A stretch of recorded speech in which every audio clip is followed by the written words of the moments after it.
Let us hope that we are on. Let me get my head on. Hello everyone! Welcome to this amazing Christmas stream. I hope you're doing well. I am definitely doing well.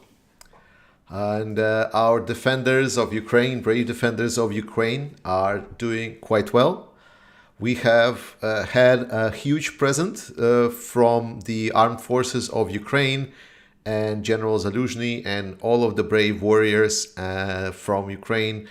We get 100,000 very, very dead orcs, which is just amazing. It's amazing news. My only, unfortunately, thing that is in coming year that it's was just a little bit too little for the Russians to finally realize that maybe they shouldn't do what they're doing. Tell me how do you have the sound, because to get this, oh no, it's the other way around. This donations thing up, I unfortunately had to install some other software, so it might sound finicky. Sound is great, perfect. So today is going to be quite a longer stream, I would guess, because I'm really hoping, like, I was very, very modest in what kind of goals we're setting and so on. So this was actually the minimal amount that I could set. It was just $1,000, but we'll see if I can entertain you enough and we can have enough chat to support the people in Ukraine. I should probably put a text box somewhere on the screen that says that link to the donations is in the how do you say, that link to donations is in the description of the video. Let me see if maybe I can throw a link in chat, and then we'll start right away. So usually at this moment I would start asking where you're from, guys, but to be honest, I'm looking at your nicknames, and I don't know why, but I think I know most of you already. As much as it's interesting, I'm literally starting to learn all of you guys already, and I'm so grateful that you continue watching me and continue watching this stream and follow all of the other creators for Ukraine and support Ukraine. So Oklahoma, yes. Yes, so I propose something else entirely. How about you write me what's on your plans for the coming Christmas, New Year's, and what would be the best gift that you would expect for the coming year. So essentially what you would want to receive in the coming year, and we'll see if we can make something like this happen. All right, let's see. Content. This is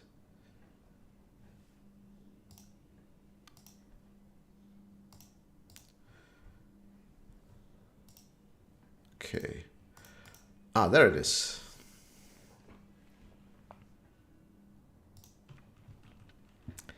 There we go. Okay, how do I open this stream now without completely destroying your ears? Yes, there we go. That's the link to donations if you'll want to participate. So just a couple of last adjustments because I've created some monstrosity that I don't want to. And this is also gone. Perfect. All right. So let's see what you wrote so far. Greetings, California. Very nice. Poland. Is this Poland? United States, Ukraine, Poland. I guess you have some Polish heritage. Hey guys. Really nice seeing you. Really nice seeing you. Yep, no link. No link in the description. Why is there no link in the description? Okay. I hope it should be description. So, but let me start. So, Ukrainian victory, yes, we're looking forward to that as well. Family stuff in New York. The best gift would be Ukrainian victory. I agree completely. New Virginia, -2 Fahrenheit here. The ground is pretty solid. Yeah, I'm really hoping for the same to happen in Ukraine. Hey, Kelendan. Merry Christmas What? and Slava Ukraini. You cannot do that. That is illegal. That is illegal to just like want the nation half of the goal. That is just illegal. I'm pretty sure there is a rule something like chat. Please tell that it's illegal to just do first the nation half of the of the donation goal. Merry Christmas and Slava Ukraini. Absolutely. Why is it? Did I hear it 2 times? Did you hear it 2 times? But thank you so much.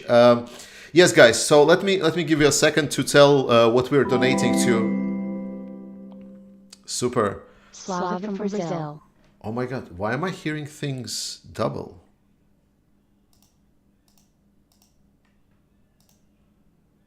Okay, I am not sure.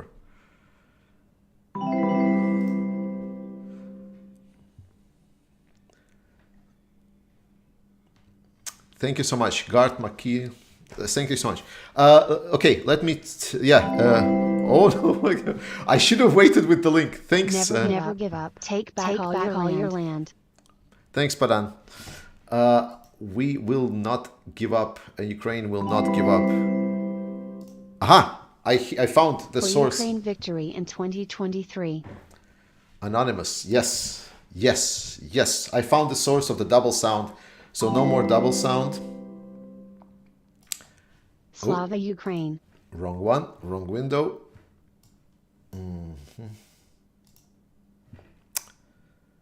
Where is it?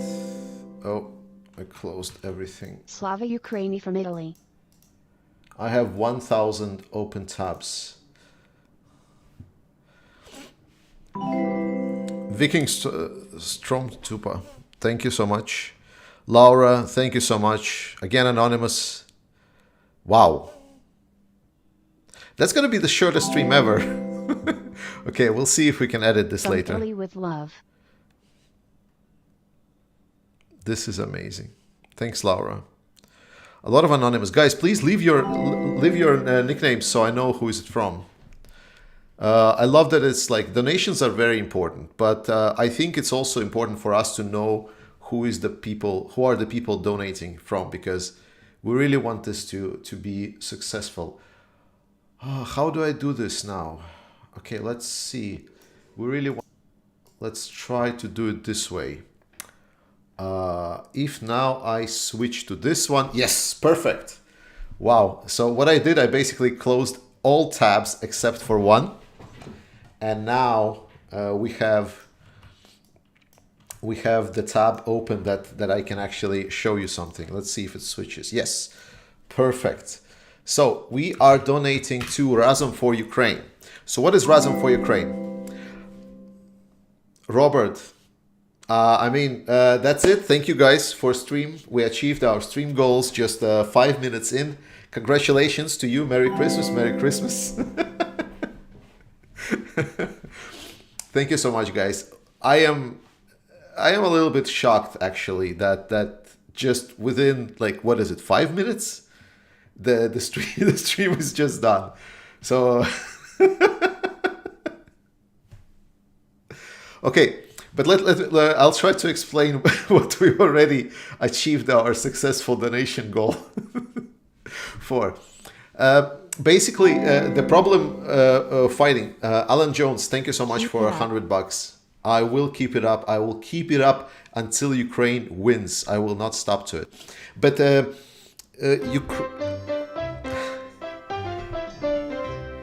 thanks, Bilpal. This is to the local one. The donations through the super chat. Slava Ukraini, Louisiana. Oh. Sir Garrick, thank you so much. Merry Christmas. Merry Christmas to you too. So it was actually challenging for me in Denmark to find a donation that works both in United States and Ukraine and everywhere else. So I had to kind of look up and see how can I do it, because otherwise I would not be able, to do this donation stream, because no streaming platform is really working with Google actively. So I was able to find the solution for the streaming lab. And the RAZOM I actually know. So RAZOM, they are... I think the idea of the platform initially when they started it. Thanks, Mark. Oh, nice seeing you, by the way. Happy holidays to Ukraine and all its supporters. Happy holidays to you too, Mark. It's glad that you're here. I was really looking forward to see you here. KFC, $50. Slava Ukraini. Thank you so much. Yes, so RAZOM was a platform that was like essentially to improve Ukraine, to improve the life of Ukrainians before.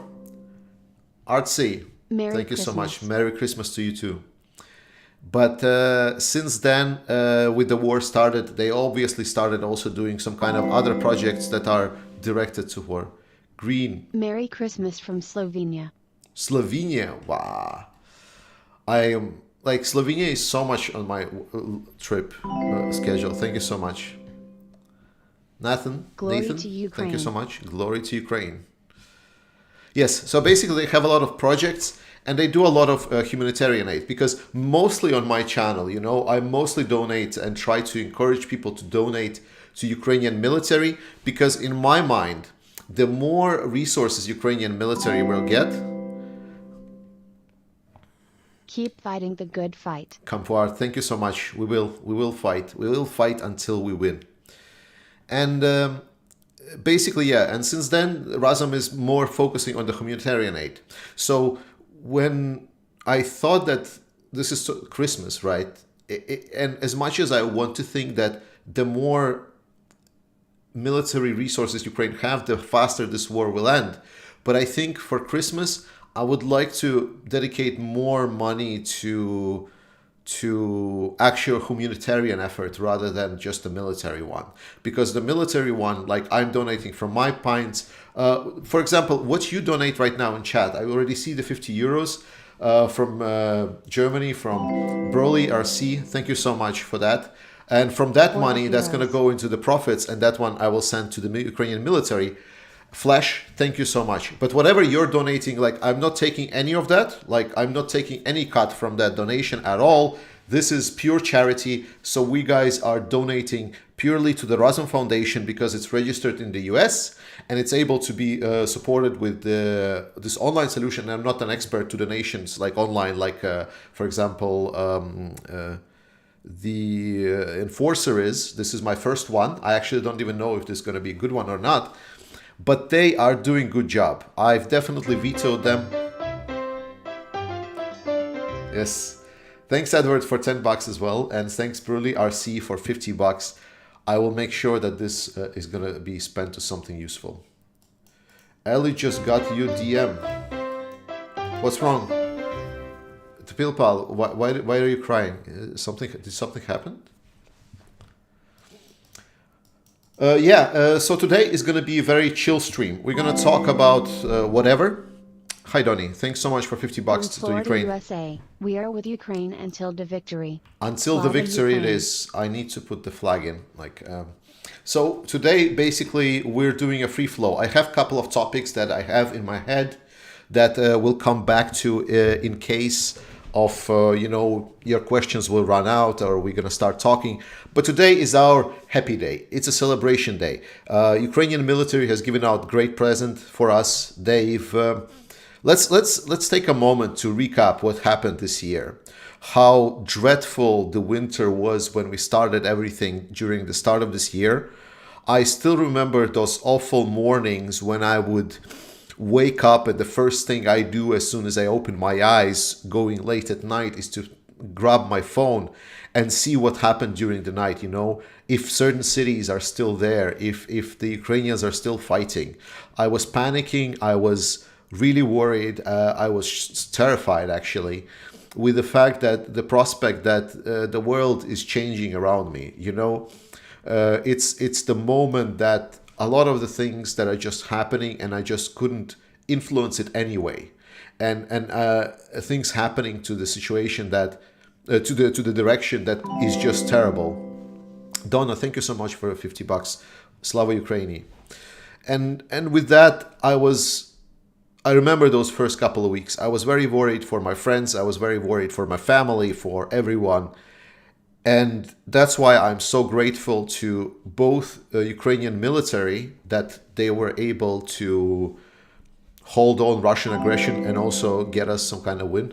Raven, oh my God. Victory for Ukraine. Dig in for the year ahead and stay with Ukraine. Happy holidays and enjoy the freedom we take for granted.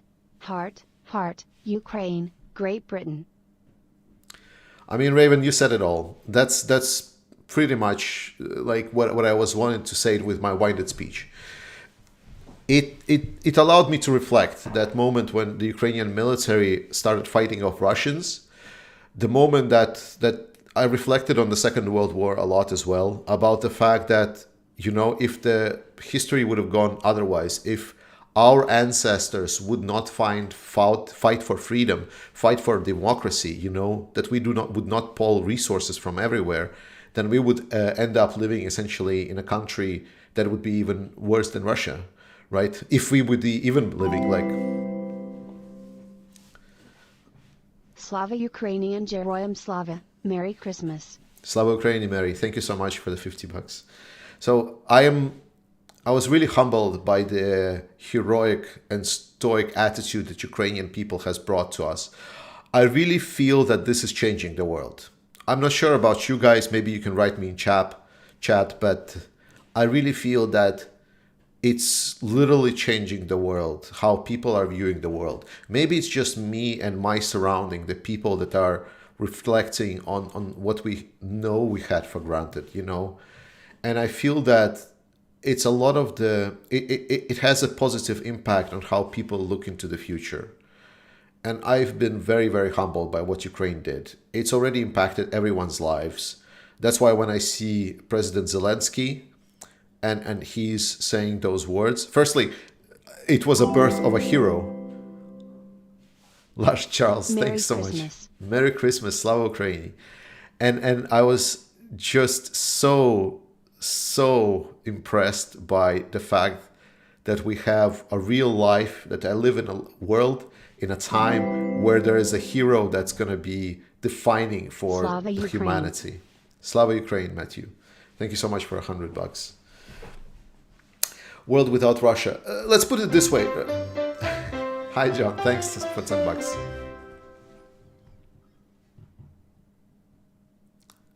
Doesn't read. So countless millions are with you in this war between good and evil. God bless Slava Ukraini from England. It is definitely good and evil. Like, I never thought that it would be as clear of good and evil. But what I wanted to say is that we are experiencing history being written, and we're part of it. And that's why I think it's so important also for us to know to stay on the right side of victory. Merry Christmas.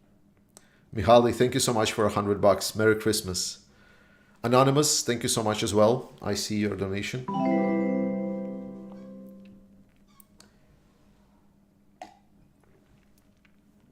Right. Let me read some of your comments. Yeah, we needed reset for sure. I definitely think that Ukraine was a big reset button for a lot of things. I know that there is a lot of critique also from my side about the politics, and the politics are changing slowly, but I really think that the politics will follow the people. So once we as a people change in ourselves, and we're going to start looking more critically at the politicians and what they do, the newly elected politicians will slowly have a different perspective, a more refreshed perspective.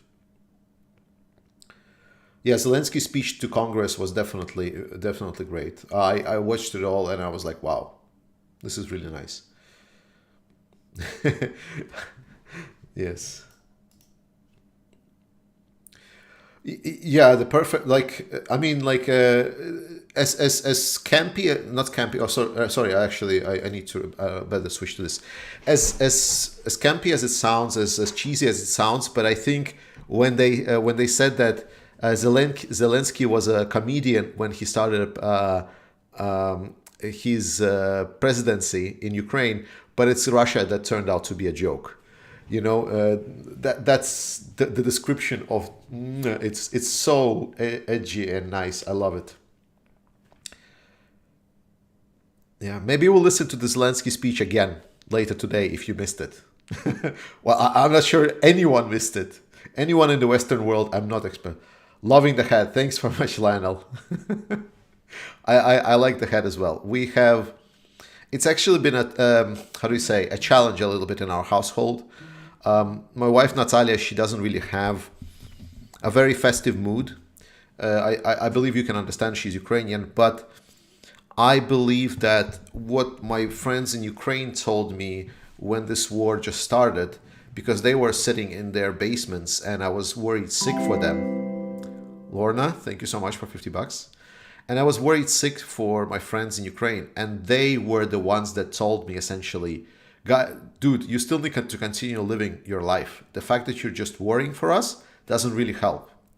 And a lot of that mentality was actually why I started this channel. It was because also to do something useful. And as you can see, the fact that thank you, Lionel. Yes, but you can see that I was able to gather you around here, and I was able to convey message about Ukraine clearly enough, so we were able to do more than I would be ever be able to do on my own. So thank you to every one of you for this year. Slava from Ukraine, from Oslo, Norway. Slava. Oslo is a beautiful town. Town. Wow. Nothing is as cheesy as me. Merry Christmas. Yes.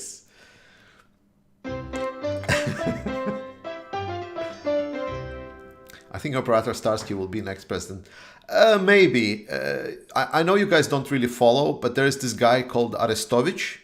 There is a chance that he might be. It would not be... Philip, thanks so much for sub. It would not be very... how would you say... very nice. I think Aristovich's policy are not bad, but it's like, it's just, how to say, I disagree with his politics, right? I don't disagree with him being as a leader. It's the difference that I always make, within democracies, within the democratic opinions that we talk always, that we discussed. Stefan? Thank you. Stockholm, Norway. What is this? Stockholm and Oslo, we're like just rushing through the capitals of the Nordics. But yes, thank you so much.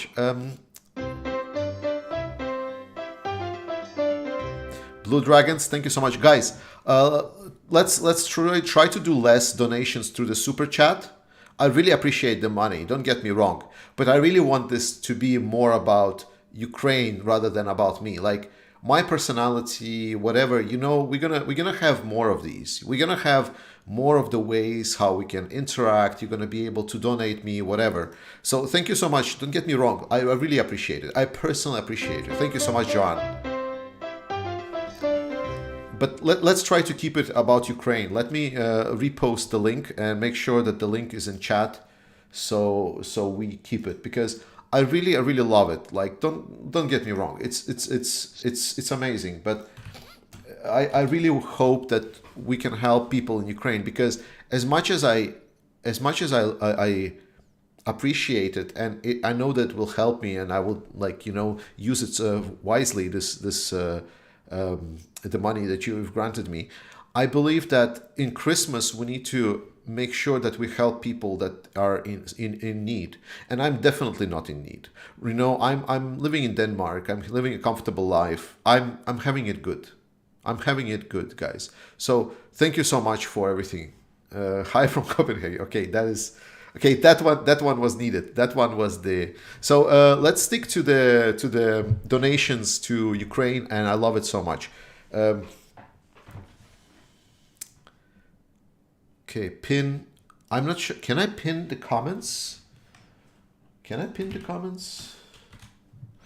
Like, the link is in the description already, but I'm not sure how I can pin it everywhere. Can I pin it? Oh, yes. Yes. Okay, thank you. Thank you. Yes, I can pin, actually. Donate here. Yes, there we go. And I'm going to pin this one. There we go. Thank you so much. Perfect. Yes, perfect. Yeah, I didn't even know that I can. Yeah, 2,000, 1,000. We are 200% over our goal. Should we edit the goal, or should we just go along with it? I think we can just go along. Streamlabs. Let's see.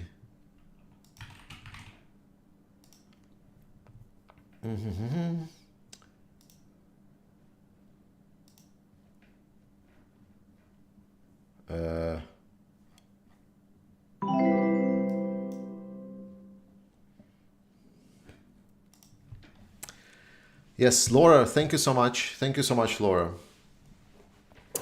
I was glad to see President Zelensky's speech broadcasted live on US. I was so surprised. Listen, Kellen, I was so surprised. I was like, okay, so Zelensky is going to be standing in Congress. He's going to make a speech. And the idea was, okay, we're going to hear him speak, and probably maybe we'll see some snippets and on recordings, but it's not going to be, like a big deal. Like, why would Americans want to listen to some random Ukrainian guy and so on? Yeah, it's a war in Ukraine, sure. It's an important deal, yada. But then again, like, taking away from some kind of domestic political discussions and like showing this guy that just basically coming and taking your money. I mean, it's a hard message to sell.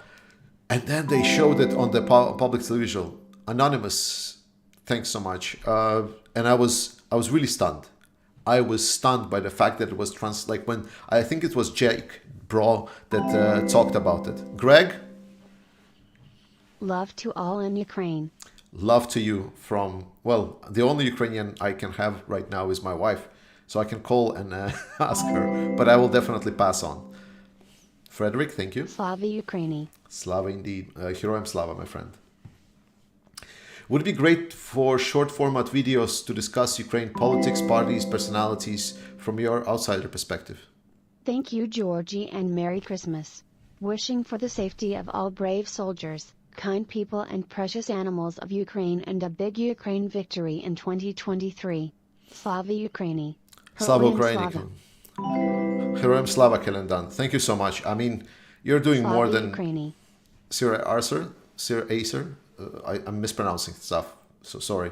But thank you so much. And Kellen, I don't have any words. Kai P, thanks. Every Ukrainian, I wish a peaceful future and a little bit of happy Christmas. Yeah. We actually, you know what I'm probably going to do? I'm going to prepare a message to RAZOM when I'm going to send this over with all of your wishes. I think that would be nice.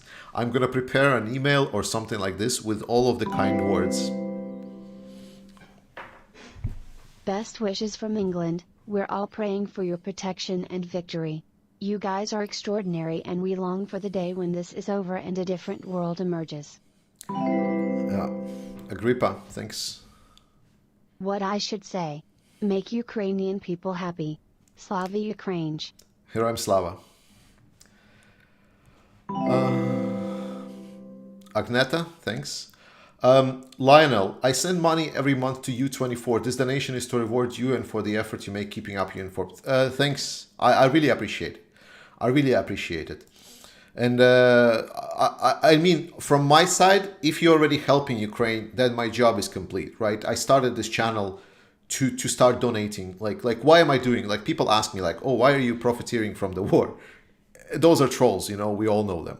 But the point is, I started this channel so at least I can donate some money to Ukraine. Because while I'm earning enough, you know, to sustain myself, to sustain my wife, whatever, I really wanted to do more.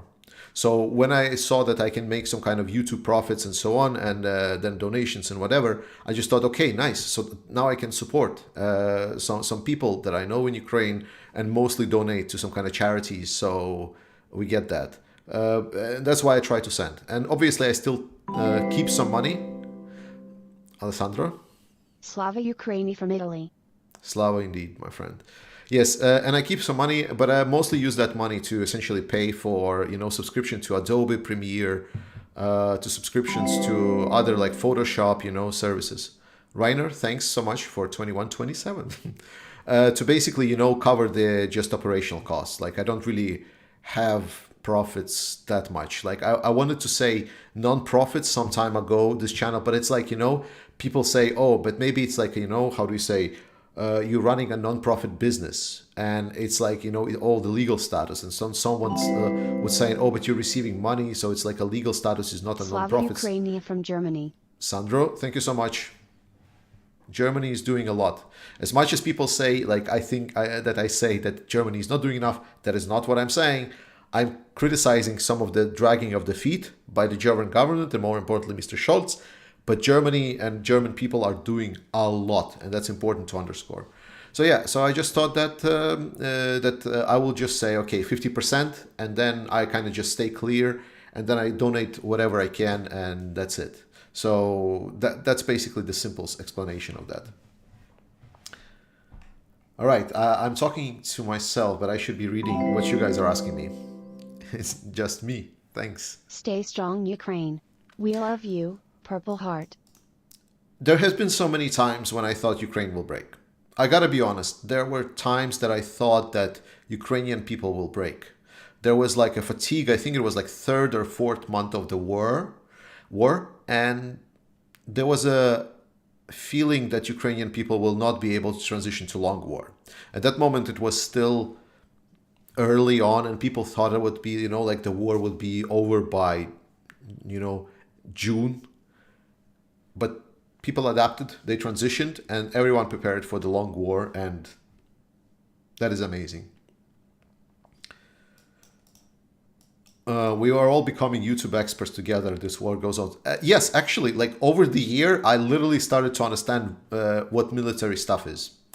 I was a complete layman when I came into this. Now, I don't claim that I am a military expert. No. Not in a million years. Definitely not.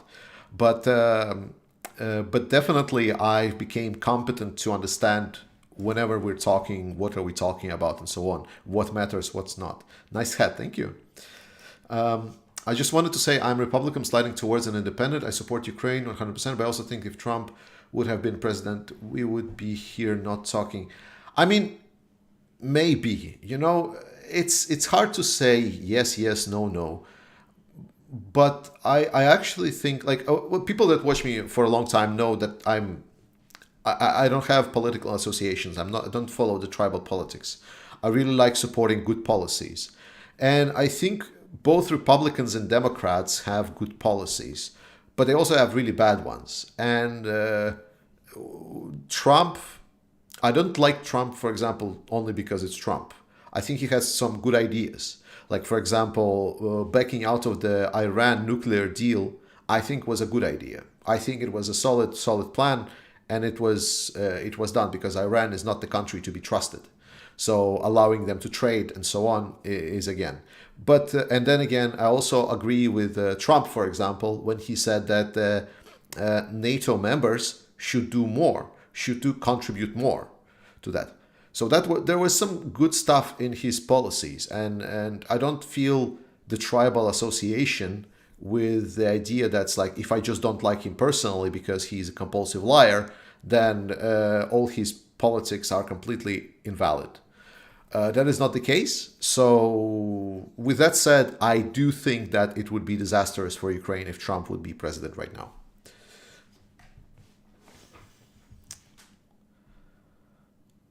Badly say Americans only learn geography when they go to war. I'm not sure. I mean, Eastern Europe, it's not only the Americans. You know, I live in Denmark, and here in Denmark, people didn't know that Baltics existed, basically. Slava Ukraine. L. Weiss, thank you so much. I mean, not in the sense that understand that Baltics are not existing, but it's like, at least what's the idea? Like, people still don't know, like, for example, which language do we speak in Latvia? It's Latvian, by the way. We speak Latvian in Latvia. So, and that's a big thing, you know. Can you please consider him, Ukraine, to big for your donations? He really helps the medical military directly. He is in Bakhmut. Are you talking about someone from like the Flashpoint? Oh, sorry, was it the Flashpoint? Ukraine TBIC. Okay, sorry, I need to understand who you're talking about. Ukraine TBIC. Brendan Mitchell. Brendan Mitchell. Oh, I saw him a couple of times. Yeah. I saw him a couple of times. Sure. Yeah. I think I will save it up. I'll save this for me. Maybe I'll send him some money at some point. But also important to know. Real talk, guys. I'm not earning a lot on this channel. I'm not sure like what's the perspective is, but like essentially my last couple of months was like just like over 1,000 euros. It was like 1,000 to 2,000 like after taxes. I think it's like 1,400, and this month is even less. It's like around 1,000. So it's not a lot. Like I don't have super earnings from this channel at all.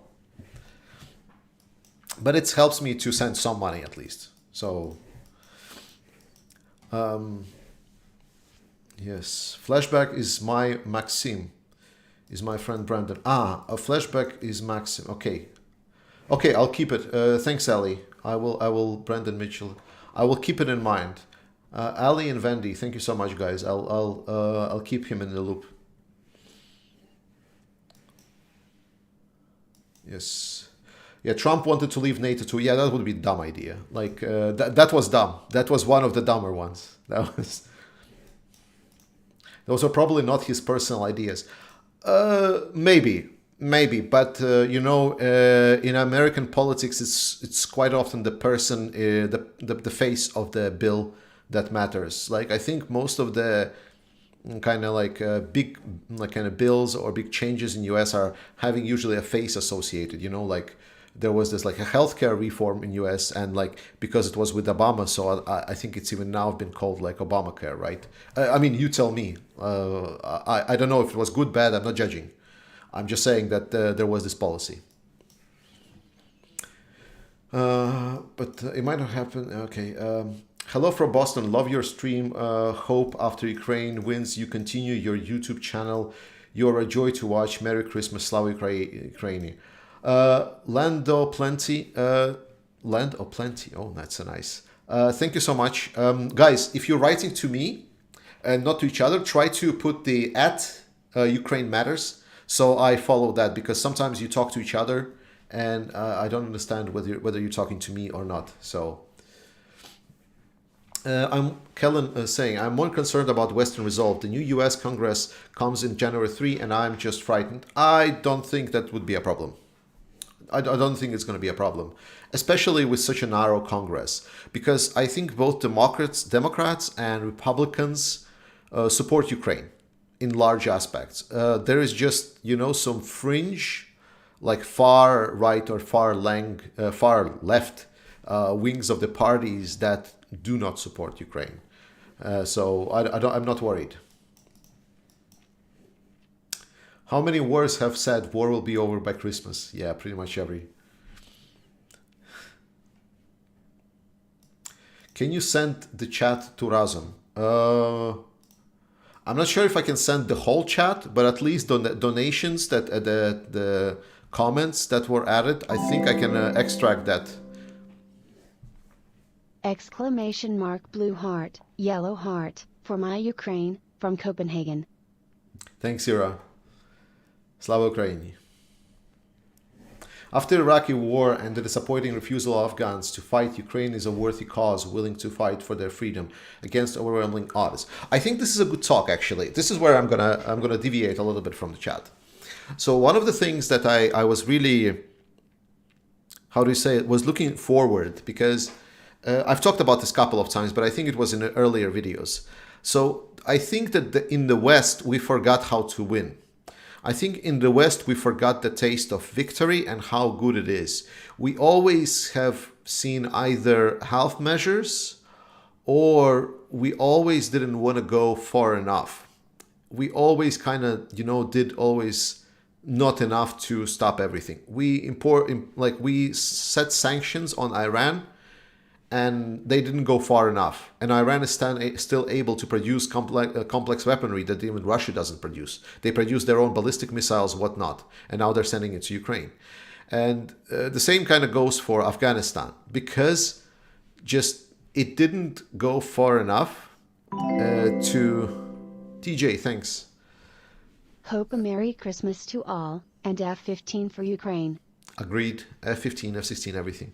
So, and with Afghanistan, it was difficult, because I think we needed to cut losses earlier. What I think we needed to review is that it was a failed policy and we didn't get a return for it, but yet we continued pouring in money.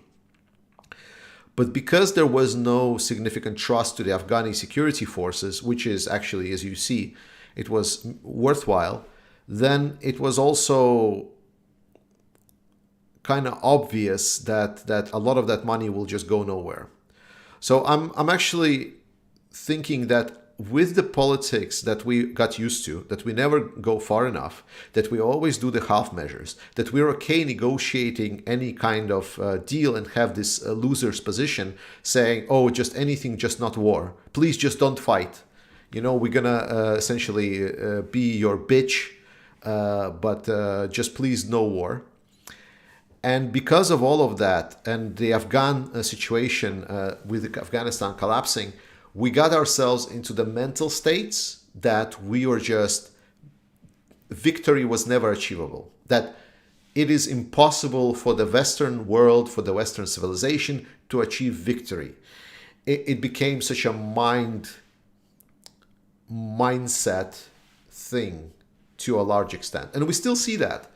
All these fearful facts about the fact that there's going to be a third world war, that we shouldn't give Ukraine tanks because it's going to escalate, that what Joe Biden said in a press conference with Zelenskyy, we cannot supply all the weapons that Ukraine wants because it's going to break up NATO. For future Ukrainian Merry Christmases.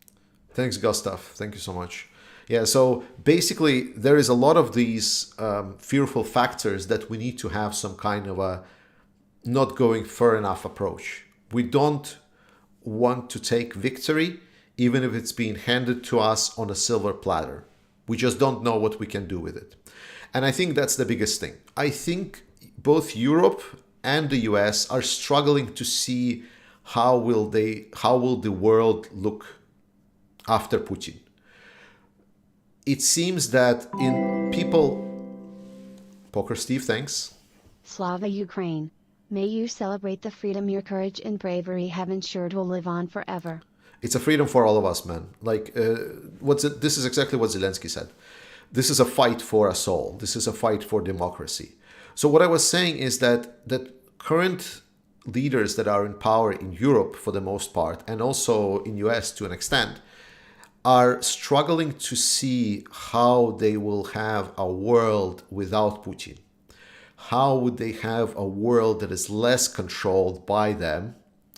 Because Putin, while he is absolute evil, but he's a predictable evil. So they are feeling that it is okay to sacrifice Ukrainians if it allows them to stay in this magical thinking paradigm just a little bit longer. It's people that are putting the snooze button on the clock just a little bit longer. And I think the only thing for us to worry about is that we're going to continue putting this snooze button on every time, because we already half woke up. We're already seeing that, it's morning and we need to get to work and we need to do something. But I think that there is still indecisiveness in our actions, in our political system, to take drastic measures and embrace the changing world.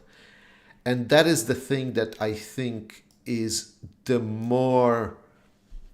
scarier for us than it is for Ukraine, because Ukraine can win. Ukraine will win with whatever it's having already.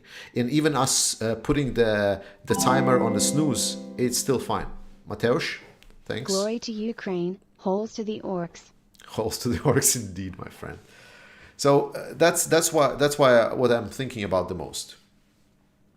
Russia will be 3 oblasts, west, mid, east. There's plenty of way to think about Russia. The UK should give the 300 Challengers 2 tanks that are surplus to requirements and are stored within easy transportation of Ukraine.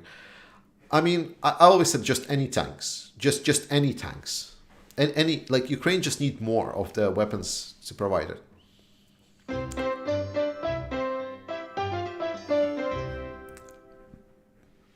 Angel Corner, thank you so much. Love your work. Thank you so much. I appreciate it. I appreciate the support.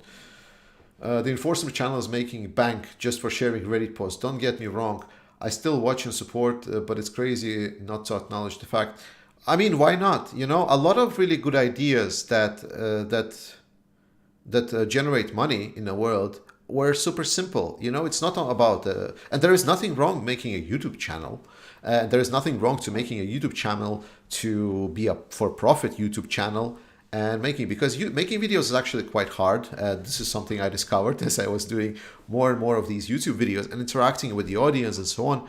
There's a lot of work that goes into it. So I wouldn't say that it's really bad that people earn money. I don't find a problematic for it at all. The fact that I do it to mostly donate to Ukraine, well, that's my decision. It has nothing to do, I don't have a high tower to then piss on everyone else and say, well, look at me, I'm donating while you don't. That's stupid. Why? It's just what people like to do. Some people really treat this as their work, as their job. And people have the full right to be fairly compensated by the efforts they provide. And so I don't see any problem with doing if he has the audience. If that works, sure. Why not? Okay, let's read what you, while I was ranting, let's see what you wrote. Georgie, is it true that most of the trained Ukrainian troops from the UK have not entered the front lines yet, meaning Ukrainian command is saving them for more offensives later? Kellen, yes. Important thing, defense organization is easier. That's something that I learned over a year studying this war. So defense is easier perform task than offense, because when you're doing an offense, you need not only kind of be responsible for yourself. Anonymous, thank you so much. 5 bags, everything matters. So when you're in the offense, it's important for you not only to be responsible for yourself, but also know what essentially a person to the left and a person to the right. And also the same kind of idea that the unit to the left and the unit to the right of you is doing. So making a full-scale large offense is a complex, interconnected layer of actions where coordination and communication between units is crucial. In defense, that is a nice bonus to have this cooperation, but it's not mandatory. And while certain directions, like the hot ones, like for example Bakhmut or Vuhledar, where there is like a massive wild-scale assaults by the Russian forces, that reinforcing those directions with highly trained troops makes sense because it's a hot direction. Other directions, such as, for example, Kherson front line, parts of the Zaporizhia front line, parts of the Kharkiv front line in the north. At those parts, less trained troops actually can perform defense or like a local offense actions where they don't require high complexity organization. That's why having Dragmits, thanks so much, $200. Thank you so much. So that's why all the trained troops from the UK that are trained to cooperate and interact in between each other is really, really relevant to leverage those skills during the offensives. Your perspective is Ukraine will win the war. Your work too is helping that struggle. Thank you so much, Lars. I appreciate it. I really hope I'm making a change. And I mean, like, it's not me. Like, I'm a guy wearing a funny hat. It's you guys who are making all of the difference here. Spanish media reported that a Russian collaborator in Kharkovka got eliminated by partisans. Any news on that? Yeah, it just got blown up in a car. I mean, there's plenty of collaborators. To be honest, like, who cares? It doesn't impact the war, so like I filter it out. Otherwise, it's I kind of know the news, but I don't follow into the details because no single person is that important that it would change the tide of war, except maybe for Putin. But US is firmly against eliminating the heads of states. This is happening to other YouTubers, demonetization and lots of excuse making by YouTube. Yeah, probably. I mean, like my profits plummeted significantly, but how about a monthly charity stream? Maybe. I'm actually thinking of streaming a little bit more. I'm thinking in incorporating streams into my weekly schedule. I'm feeling very comfortable with 3 videos a week. What I'm thinking is maybe instead of doing the talking session, or maybe making a shorter talking session at the end of those videos, and instead intersect with streams during the week. Love for all my beautiful Ukrainians, heart. Thank you so much, Gintar. Glory to Ukraine. Maybe if language like National Health Service would be more beneficial then, maybe. I'm not sure what you're talking to. Congress supports Ukraine for the most part. Georgie is correct. Thank you. I at least I believe so. Again, maybe I'm wrong. I'm not American politicians. I know European politics, not so much American. I follow the American politics. Thanks, Kotska. Kochka? The UK training program was bottlenecked by language, so there's been more and more trainers and educators. Yes, I've heard that as well, actually. Umberto, thank you so much. God bless the UA troops. Absolutely. Germans also learned the Eastern geographies because of the war. The only good thing Putin did is to bring us East Europe much nearer. Yes, I actually like this united Europe so much. I shit you not. Like... Being the son of a father that went through all these horrors of war in 1942 in Kursk as a German soldier, I am glad that the Allied forces freed us in 1945, and so I know that only standing together, as the Allies did back then, can beat the evil. This time... it finishes, this time we Germans are on the right side of history. This time helping to fight dictatorship, to fight for democracy. Slava Ukraini. Heroям Slava, Prince Valiant. You are absolutely correct, and I am, for me, Germans and German experience. I believe Germans should be the ones that are teaching Russians how to overcome the sins of their past, how to benefit from the negative experience of what Russia did this now.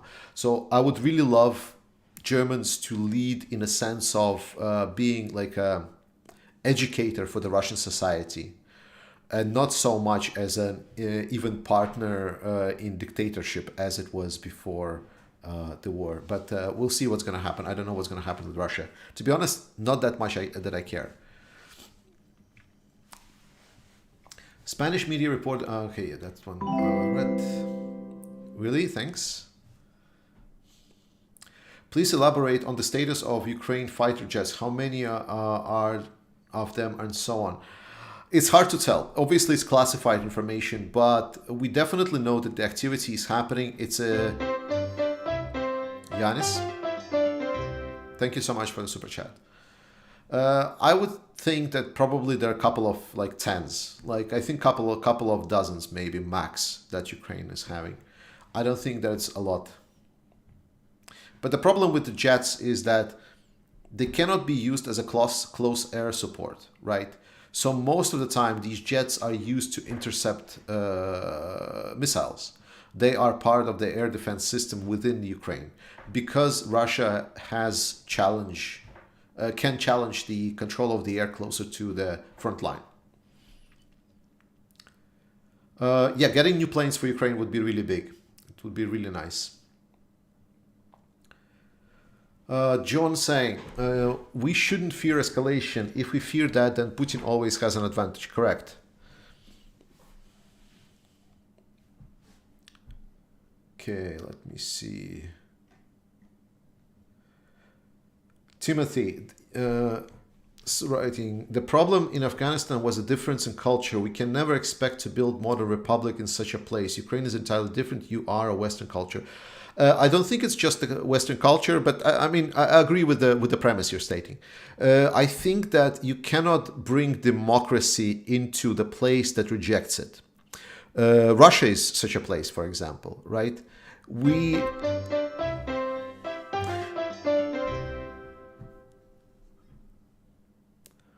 I will change your mind about Maxim Katz. Okay, I disagree with Maxim Katz. I have strong feelings about the Russian opposition, but important this, I don't think they are anti-democratic. Like if Putin and his whatever he's doing, I completely despise and hate, and I think that they should be destroyed physically as the enemies of democracy. Maxim Katz and the Russian opposition, I can critique them, but I acknowledge them as legitimate democratic positions. So I just disagree on them on my, on my democratic spectrum. Like they are not representing what I would like to do. So it's wholly different than fighting the authoritarian regimes of Putin's evil Russia. Yeah, but the point is that with Afghanistan and many other places is that bringing democracy to a place that is not ready for it is literally something one cannot do. It's like trying to force someone to love you. It's literally the same. So that's why we need to support emerging democracies rather than trying to enforce democracy where it's not present. I'll give you an example. So if we take, for example, Afghanistan as that, or Russia, and Ukraine. So in Ukraine, the democracy is already there, and it's trying to be emerged, and that's why helping Ukraine is crucial. In Iran, for example, they are protesting against the authoritarian rules, but not many are calling for a democratic shift. When people say, why don't you support Iranian protest? I say it's not that I don't want to support. I think they're fighting against the Iranian rule is nice. And I actually have a very good Iranian friend here. But even to him, I already said that what are they fighting for? I am not hearing that they're fighting for. Because as much as we want, there is no... Thanks, Wendy. Yes, I considered. I already told you that that I am definitely considering him for the future donations. Yes.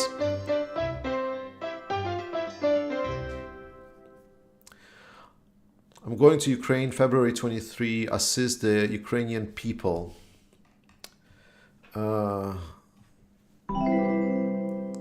Wait. I missed it. What city do you live in Denmark? Odense. I am personally going to Ukraine in February 2023, assist the Ukrainian people. I have been to Ukraine twice, wish to share my skill set. Thank you so much, Tim.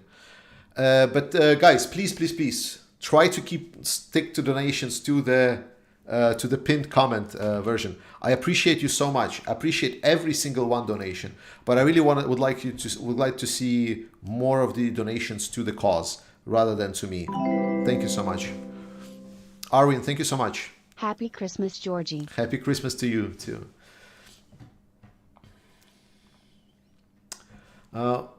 We woke up too late. Hildegard, thank you so much. Ukraine will win. Hildegard, it will definitely win. Putin, we woke up too late. Russia should have been stopped long ago, but most Western leaders were naive and thoughtful how to handle Russia. I think it's a good thing to have, but it's very hard to look at the past, and what we could have changed. We always could have changed something. I don't like thinking a lot about the past because, we always make mistakes. Everything, everyone can be done better, and everyone does mistakes. The question is, what are we doing now to fix those, right? So when I'm critiquing German government for dragging its legs, it's not because that they've been dragging them so far and critiquing for them not doing something, but it's the critiquing is like change now. Now we need to shift right now, So it's always about how we not look at what we have done before and didn't do. And it's like, what do we do now to improve? Putin is obsessed with energy. What would happen if an outside force went in and cut the pipelines to India and China? Putin is not obsessed with energy. He doesn't give a shit. What you need to understand is Putin has infinite signs in his bank account. I'm obviously explaining in white terms. Firstly, he doesn't give a shit about how good or bad Russia lives. The only thing he cares about is if people that in his nearest surroundings are able to be supplied with money. That's what he cares about. And his bank account and his basically bank stocks are money stocks are infinite. So he doesn't care about energy. He doesn't care anything. That's why German policy failed in Russia, because Germany thought that Russia would not compromise their economic position of their country to attack other country and therefore break the economic cooperation, therefore hurting the country. But Putin doesn't give a shit what happens to the country. It all in his mind is towards a greater goal, right? So he says, we can do it because we can, because money doesn't matter, because money doesn't matter for him. He doesn't care if money matters for anyone else in the country. Thanks, Mark. In Bakhmut, okay, you haven't told us in the last 2 minutes. That's going to be a secret that I'm going to keep until the next year. Yes, so that's why Putin doesn't understand the concept of money. Putin doesn't understand the concept of needing for something or striving. That's why he is so smirk. I talked about this extensively on the Artur Rechiv podcast, so it's completely... So I don't think he's obsessed with energy. I think it's just we are projecting our understanding of the world. We Italians, a Viking Stormtrooper says, we Italians send... Tim, thank you so much. But please, guys, more to the pinned comments link to donate to Ukraine, not to me. I really appreciate. But okay, last time. I'm not going to be repeating this every time, but maybe people in chat, just please, more to Ukraine, less to me. My persona is not that important. Ukraine matters, not me. Viking Stormtrooper, we Italians send weapons to Ukraine, but what exactly we send is a secret, because otherwise some local politicians would say we are belligerent. This drives me crazy. I don't think it's a problem, especially for some governments that, that it's a hot topic to use by your opposition, If it keeps the situation stable and the weapons are being sent, it's fine. I think that's not a problem. The problem is that we definitely have a ban on the certain categories of weapons inside of Europe, and that is something that is unacceptable.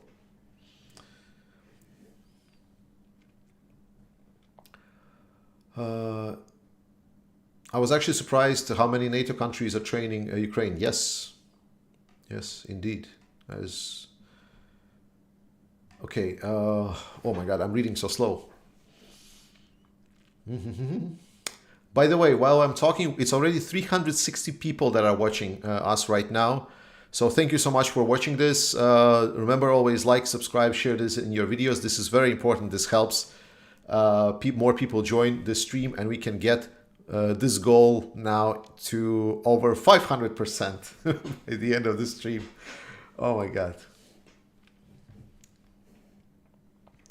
Okay, read so far. Nice, nice, nice. Have you listened to Alexander Stubb? He is the Baltic states were warning about Russia already years ago. Oh, I have listened to Alexander Stubb. Yeah, Mark Garcia, thank you so much. Yes, I've definitely listened to Alexander Stubb, and oh, that was so funny. So it was his expectations, and I already don't remember what it was, but he was saying. Like we were dealing with Russia, and like, you know, we should have been doing different types of Russia, and Russia was having this aggressive policy, so we should have been aware and listened to the Baltics and so on. And then he switched the topic to let's talk about China, and someone asked him like, do you think we should be also very about dealing with China in the same way? And he's like, well, I hear like some people from other countries are warning about this, but I think that's not. So I was like, have you learned nothing? Have you learned nothing? Like literally the same thing. So it was pretty funny. But overall, like 9 of 10 points that Alexander Stubb is making, I agree with. I think it's very, very educational and interesting to listen to him as a person that was actively involved in politics. But I gotta say, I prefer the politics of Sanna Marin more than Alexander Stubb. Also, she's cuter, so that's something. Kāds tev ir vārds latviski? Mani sauc Georgijs.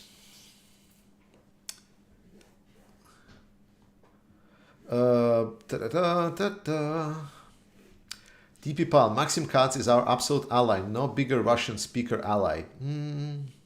Nah, no. Still not buying it, no. JDAMs are coming. Yes, JDAMs are coming. My only problem with JDAMs, how are they going to get delivered? The Americans are sending smart bomb kits, so the Ukrainian must have enough planes to or bigger drones. I think it's going to be planes, but I'm still not completely sure. I'm not completely sure how will they be able to use it, because so to send the bomb flying. Mark and Carolyn family, thank you so much. Wishing Ukrainians a wonderful holiday. Ukrainians have the fortitude to persevere at this very difficult time. Ukraine will win and continue to have a bright future. Thank you at Ukraine Matters, George and wife, for all you do to help and maintain awareness. Slava Ukraini. Heroim Slava, Mark and Carolyn, or Caroline? I hope it's Carolyn. And the rest of your family, from our family with me and my wife Natalia, I definitely know that she would agree. Thank you so much, and we wish you the Merry Christmas as well. And Ukraine is most definitely going to win. So I'm going to use the prop. I have my broken ass smartphone. So to throw a smart bomb, one would need to use some kind of plane that flies really high, and then the bomb would kind of fall, and then it would fall kind of far away. The problem is Ukrainian interceptors doesn't really fly that high. So they have a very limited maximum altitude.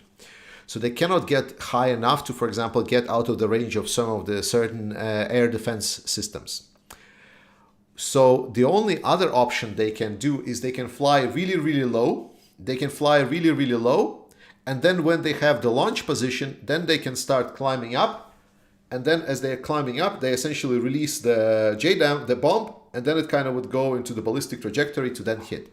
So that's the only way can I see. And my question to that with this kind of maneuver, what's this distance? Like because at that moment, the plane is not at the maximum altitude, which is what a lot of bomber planes are.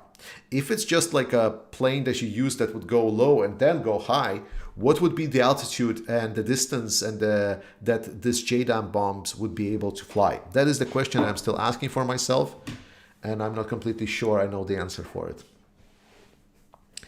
Don't forget, Putin has 4 children. If he nukes, his children are dust too. Putin is afraid of dying. Like Putin is a coward. Putin is so afraid of dying. It's funny. So we're overestimating how cold and calculated he is. He's not. He's a coward, actually, like pretty much. When you listen to him speak and what he says, it's actually hilarious. Yes, General Zaluzhny gave his estimates. Yes, exactly. 300 tanks, 600, 700 infantry fighting vehicles, and 500 howitzers. Exactly. Just more of the shit that's been already sent. 409% of the nation, we still haven't reached Russian inflation. Yes. Okay. Why Bayraktars disappeared? They didn't. So I've listened to the, I think it was the Israeli analyst. So there was an Israeli military analyst, and someone asked him a question: why did the Bayraktars disappear from the...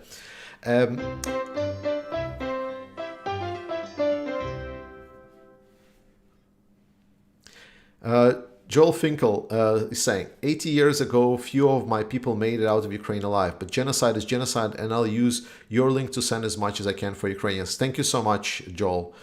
It's really I really appreciate it. And any kind of support for Ukraine is also appreciated, especially in this Christmas. We should do as much as we can to help people. So, so with Bayraktars, the problem is that they became a target. They became well known. They became recognizable, right? If at the first months of invasions, it was a new weapon that Russia wasn't really akin to fighting, then later down the line, Russians adapted and they understood what they should be looking for and how would they understand where the Bayraktars are flying. So Bayraktars became a target. So for that moment, for Bayraktars to start operating, they would need to then have absolute superiority of how do you say, airspace superiority for Ukrainians, which did happen a couple of times in the Kherson region. But what was essentially discovered later on, that Russians started using the videos from the Bayraktars, where they saw the strikes from the Bayraktars and the videos from the Bayraktars, to start redeploying their air assets. So right now, imagine a situation, if a Bayraktar flies and they found a hole in the Russian air defense that they can abuse and use Bayraktar to essentially strike targets. Now, if they would release at some point footage of that Bayraktar that we would like to see, the Russians would also see, oh, why is this part of the area is not covered by our air defense assets? So it became more crucial to use Bayraktar as stealthy as possible and don't leak the information about their operations.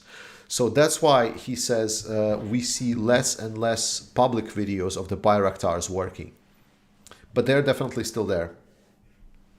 And a lot of the Bayraktars are used as a how do you say, like scouting drones from further away because they have good cameras. Sanna Marin and Zelenskyy, yes, one love. Pinned comment takes me to PayPal only. I don't have. What? Wait, is pinned comment is only able to donate through PayPal? Seriously?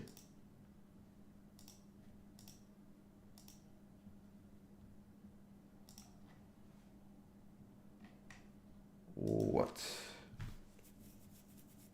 Okay. Well, if the problem is PayPal only, I'm sorry. Like I haven't tried. I should have probably donated something myself. That would be a little bit. But yes. So I should have checked if this PayPal or not. Okay. But if it's a problem, then you can just send me. Maybe I'll just redonate it someplace. All right. The US, the UK signed the Budapest Memorandum, the guaranteeing Ukraine security in exchange for its Soviet nuclear weapons. Crimea, little green man, US, UK response. Yeah. It's all bullshit. I mean, Ukraine, like if you remember, it was about middle of the Kherson offensive when Ukraine put a harder controls on what information leaves the military assets. Yeah, they're doing their job. At least the military analysts are saying that they have seen signs of Bayraktars doing their jobs. Silver Glory Earth. to the heroes of Ukraine. Merry Christmas and happy holidays, Merry snowman, Christmas tree. Snowman, Christmas tree to you, sir, as well. Or ma'am, sorry. Yay, Joel. Thanks. Steve is asking, do you think the US will have long range in Ukraine for one big push when the ground freezes into Crimea? I don't think they will cross into Crimea. I think they will turn Crimea into Kherson 2.0, because they, like, if they just storm Crimea, it's going to be a very costly exercise. They don't need to do that. So I think they will close the Crimea down. I believe that they will destroy Crimean Bridge, and they will starve the Russians to surrender in Crimea. Because I don't think Ukrainians will will try to storm just for the storming's sake and lose a lot of men doing it. Do you think... Wait, but the question was, do you think the US will have long range in Ukraine for one big push? Okay, I don't understand the question then. Steve, if you can repeat the question, I didn't understand what was the question about. Tosun is saying, do you think there are some theatrics going on in front of the media, but everything Ukraine needs is delivered? We sometimes see vehicles not listed. I mean, there are definitely deliveries of things, and Ukraine is getting a lot more stuff delivered. But we definitely see that a lot of stuff that is being delivered, like, how do we say, it's not being spoken of publicly, is never Go new category of Ukraine. weapons. John BBB, thank you so much. John BBBBB, sorry, 4 Bs. Yes, thank you so much. Go Ukraine for sure. So we see that it's mostly, how do you say, within the separate aspects. So I'm totally fine of not saying what exactly is being delivered to Ukraine. What I'm not fine is that certain categories are not being delivered to Ukraine, unless it's nuclear weapons. But that is also should be discussable. No, I don't think nuclear weapons are needed for Ukraine. That would just escalate the conflict.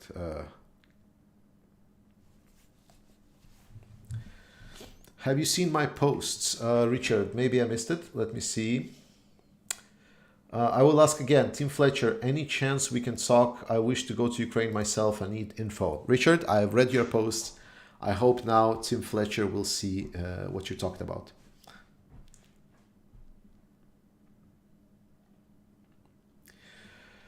Lando Plenty, Arthur Rechi and Jake Bro should do a live stream together, would reach very high numbers. You all do a great job.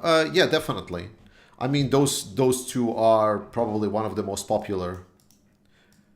Why isn't RAZOM pinned to chat? What do you mean it's not pinned? What? It was pinned. How is this not pinned to chat? I mean, I'm seeing the pinned message. What? What? RAZOM for Ukraine, yes. Kellen Dunn, any news about the Storm Shadow long range? It was a hoax. It was a hoax. It was someone wrote it on Twitter, and then some Polish third grade media picked it up, and then some Ukrainians picked it up, written in Polish third grade media. Hey Cheryl, thank you so much for the donation. So it was, how do you say, it was not a, it wasn't on purpose, it was just misunderstanding of the sources. People didn't check their sources. There is no Storm Shadow being delivered to Ukraine. Does the US really need to announce all their weapon deliveries? No, I don't think so. Russia has been sending for 8 years all the weapons. Yes, yes, yes.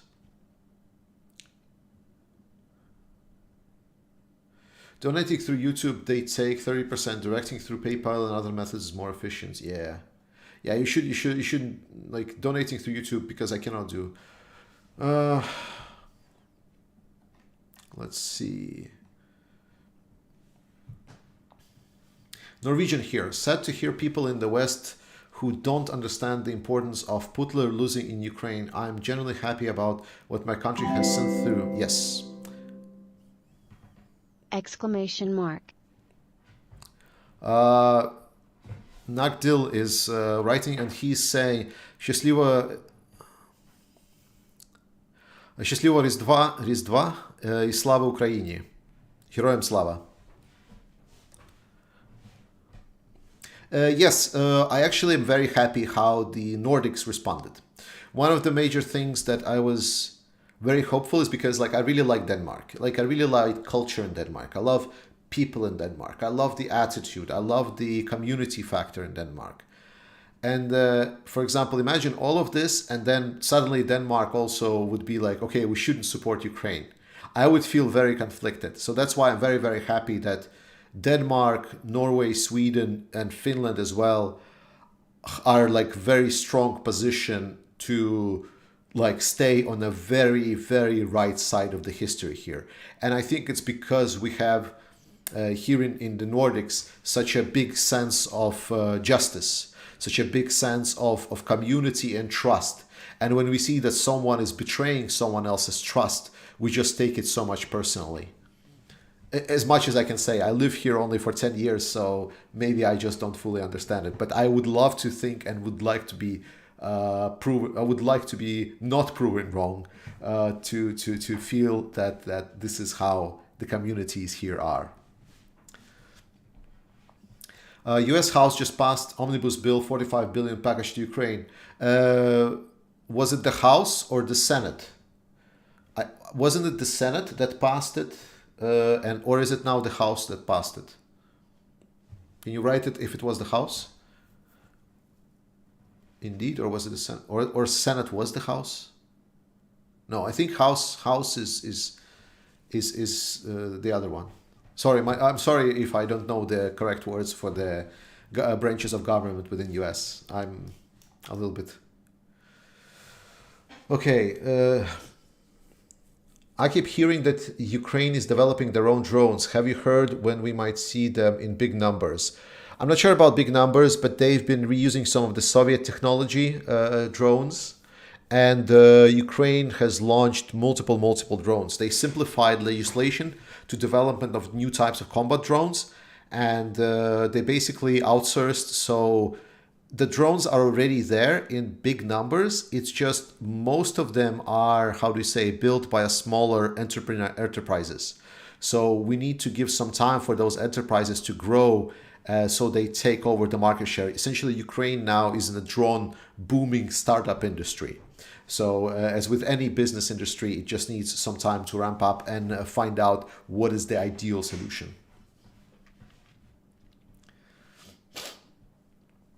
Zelensky's speech in the US, he said Ukrainians can operate US planes and tanks. Thoughts?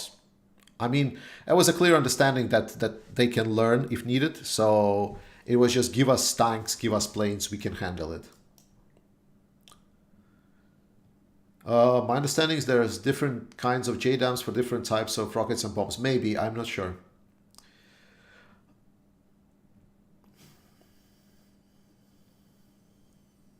Sorry, it's 15 miles for minimum launch height for JDAM. Yeah, that's something I've heard as well. Yeah.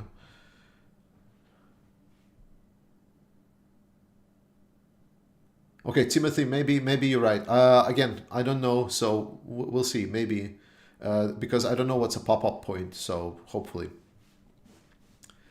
GC the Music Man. I appreciate your efforts. If Trump was president, Ukraine wouldn't have been invaded. If he gets back in the office, he would help end things quickly, in my humble opinion. Maybe. I don't know.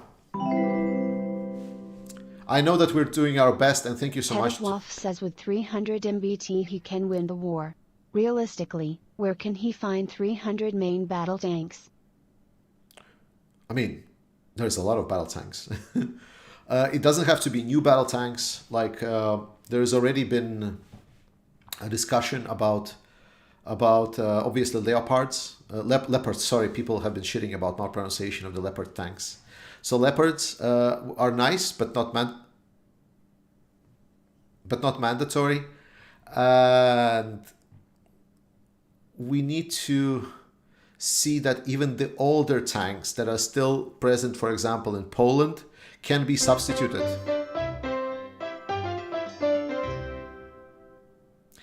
Thanks, Stephen. I appreciate it. I really appreciate it. I'll make sure I make good use. I'll make Natalia happy saying that we have such a strong supporters. Thanks. But overall, there is plenty of tanks. Like, he doesn't say what kind of tanks he needs. Like, any kind of tanks, even older or modernized like tanks would do fine. It's just he needs quantity. So there is still tanks available in the world, and also the older tanks.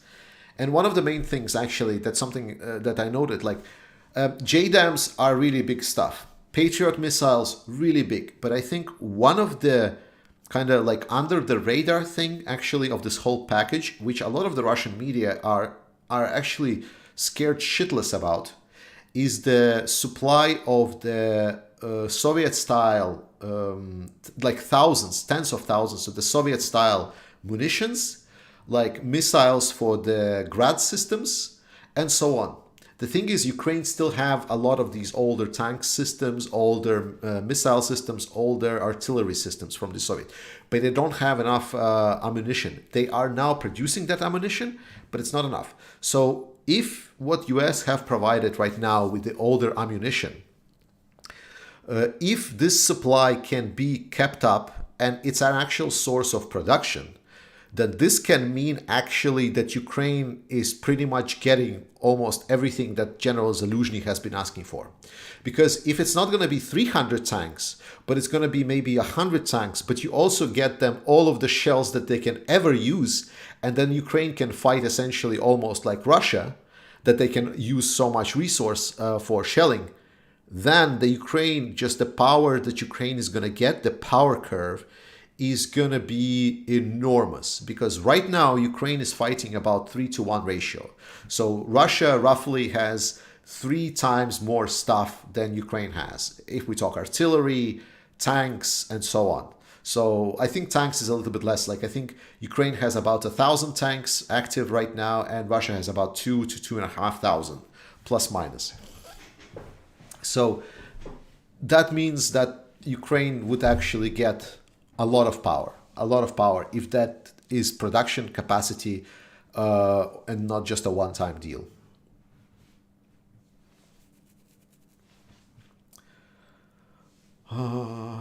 Yes, people argue about Trump, sure, fine. I think that's democracies. I think arguing in democracies is very good. I think you, as viewers of my channel, when you're disagreeing with me on many points, like, for example, Dipel Pal doesn't agree with me on my points on Russian opposition, especially Maxim Katz, I think that's great. I think this is how we find what is better for us, because as a part of the democratic society, we can talk to each other and we can find some kind of consensus, or not consensus, but some kind of different opinions, and we can find something better. That's why something like protecting something like autocracies like Putin is completely unacceptable, because that is just inhumane.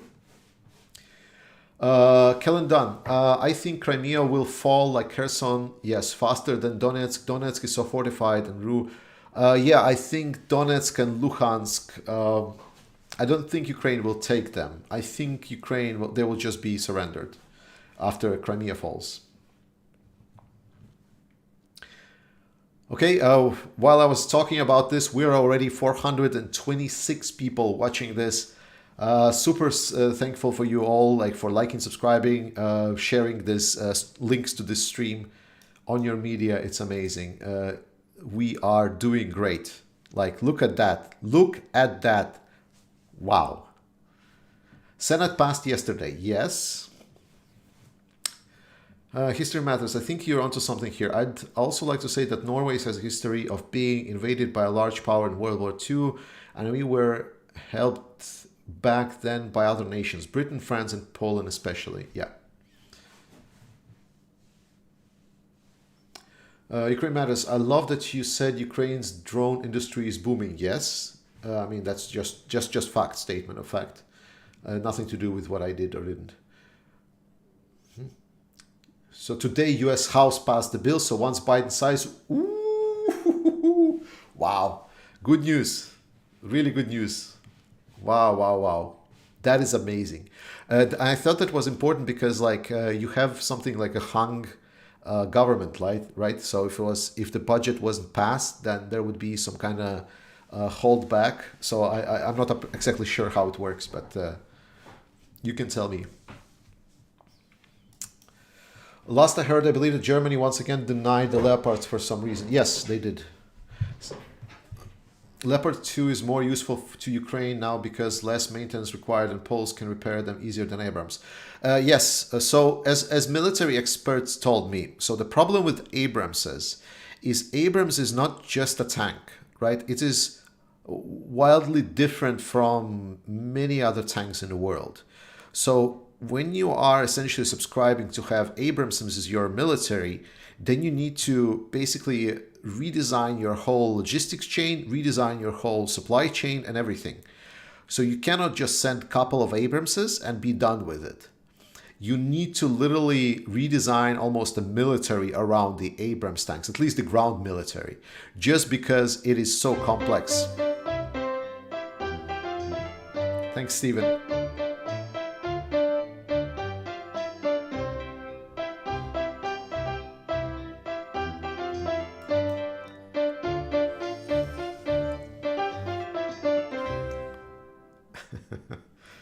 Yes, so it's... Oh, nope. Okay,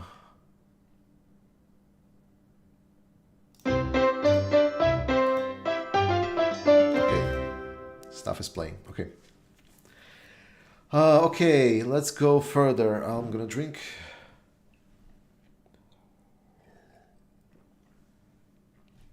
JDAM's range depends on version. Yes, yes, yes. 28 kilometers to 80 kilometers. Okay, thank you. So we'll see which version is there going. Okay, I will put it. South Korea has a ton of weapons inventory, almost on par with USA. They're a great source. Yes, and more importantly, I'm not sure if you saw the Perun's video. Poland is increasing cooperation with South Korea because South Korea really wants to get on the weapons market in Europe and European stage now that Europe says we want to rearm. And South Korea is essentially okay sharing technology secrets. They are ready to share technology on how to produce their weapons together with Poland. And that is huge. That is massive. Like if Europe, especially Poland, a lot more, how do you say, younger and more braver democracy than Germany would have a production capacity that would be amazingly strong. The US, yes, so I was talking about tanks. So with the Abrams, it's very hard to just get an Abrams. That's not the same with Leopard. So with Leopard 2 is a main battle tanks of Polish military. So they have all of the necessary maintenance capacity that would be required, and they would be able to sustain that capacity for Ukraine. They have the documentation, they have the specialists, they have everything that needs to be done for it. That's why Leopard 2 would be so much more beneficial to send to Ukraine. And the biggest argument against if Germany doesn't want to send tanks, it's fine. The Ruskies should have stuck to chess and ballet, but they militarized those things too. They're nothing but thugs and a terrorist state. This donation is in honor of the partisan effort. Victory to Ukraine 2023. Absolutely. Slava Ukraini, my friend. But yes, that's why Germany could have at least let other countries, or at least maybe Poland, to supply some of its Leopard 2 fleet or something. So and that's the biggest deal, right? I know there was like a Spanish deal with Leopards. At first it was rumored that it was because they said that the Leopards were not in a good shape to be sent to Ukraine, which I thought was kind of funny. But then it was also rumored that it might be because Germany has been blocking the supplies of those tanks. And actually, I don't know which to believe, but in my perspectives, The fact that Germany is blocking them aligns kind of more clearly with the overarching perspectives. So it's just something that I don't understand, and I don't understand why it's being blocked. Yes. I know that US has a lot of tanks. I agree. But I think this is what Biden said. Biden basically said that Germany and France don't want to send those kind of weapons to Ukraine. Like, I'm not sure if you listen to, maybe I'll just play this clip so we know what we're talking about. What was it? Biden Zelenskyy press conference. Biden Zelenskyy press. So it was towards the end of the conference. Let's look. Oh, I think it's right here. Said. There we go. So this is the question. I'm actually gonna even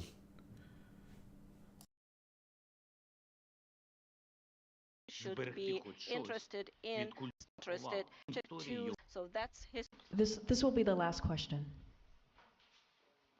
Olga Kushelenko, 1+1 TV channel. When the full-scale invasion started, US officials said that Ukraine cannot receive Patriots because, as you said, it might be unnecessary escalation. And now it is happening. Right now, today, it is happening. And now Ukraine desperately needs more capabilities, including long-range missiles ATACMS. Maybe I sound naive, but can we make a long story short and give Ukraine all capabilities it needs and liberate all territories rather sooner than later? Thank you. Well, his answer is yes.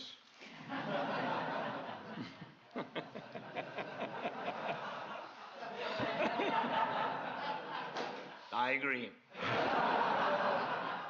Let me be straightforward with you here. Look, the fact is that it's important to remember that before Russia invaded, we dedicated an enormous amount of security assistance to Ukraine. And we've given Ukraine what they needed when they needed to defend themselves. And since the invasion, that has resulted in more than $20 billion in terms of security assistance. Just today, I approved another $1.8 billion in additional assistance to Ukraine for it to succeed on the battlefield.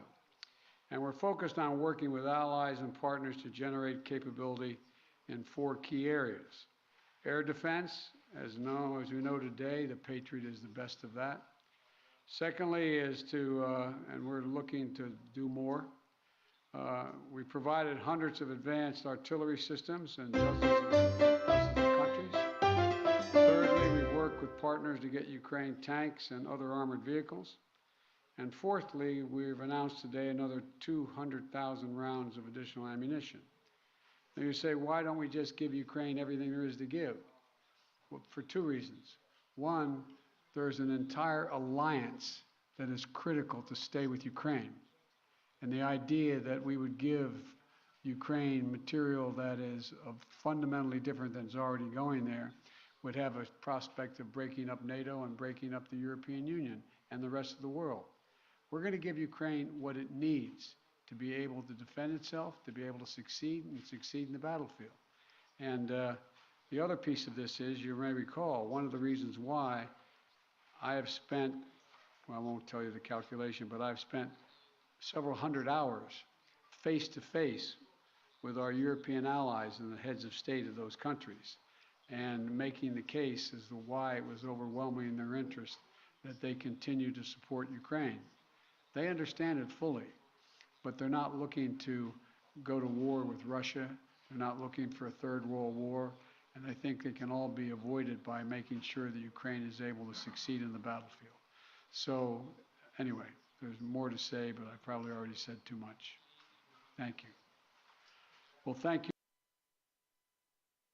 Yes, so as you have heard, basically, so the argument goes to, we are giving Ukraine what is not pissing off Germany or France, essentially, because the argument was, we're not going to give Ukraine capabilities that would, Joe Biden words, break up NATO or break up the European Union, which is basically saying they're just pussies there over the pond there that are not ready to deal with the consequences of a world where Ukraine has the capabilities to win over Russia.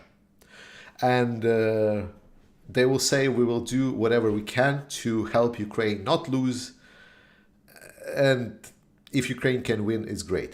That's what I'm hearing from this. Goal, yes, indeed, it is goal. It is goal.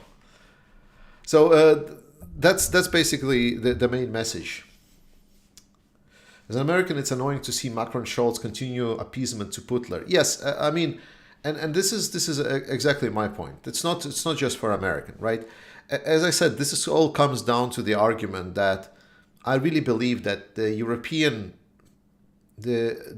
heads of current European states, some of the current European states, are just not ready to embrace the change.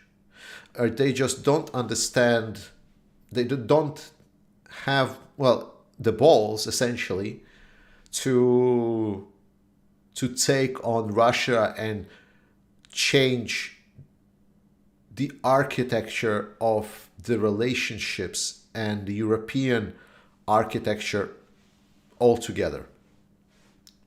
And there might be multiple reasons. There might be Heroyam Slava. Heroyam Slava. Thank you so much, Kamil and Janek. Maybe it's Janek, sorry. Yes. Abrams. Yes. I talked about this. I'm trying to catch up. I'm almost caught up to everything. Derek says, it's actually pretty ballsy that Ukraine is going to use JDAMs. That implies they expect to have air superiority, at least locally. No, I mean, that's what I said. That's why the maneuver that I was describing you, they fly low to not be inside of any kind of air assets. Then they fly up, and then they launch the bomb, and then they scatter.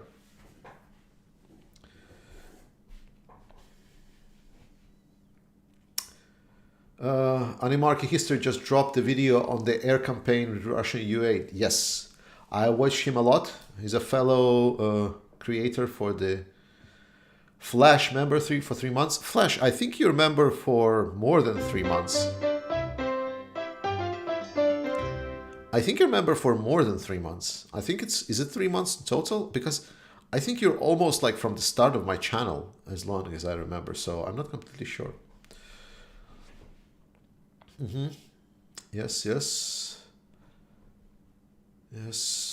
Okay. I always thought that Ukraine will liberate Donbass first before Crimea, but I now think look differently. Once the Crimean bridge is totally disabled, it Kherson 2.9. Yeah, exactly, Elena. Because think about it this way: when Ukraine cuts the Russian, if Ukraine cuts the Russian supplies, let's think about that. Give them help, absolutely. JDW, thank you so much.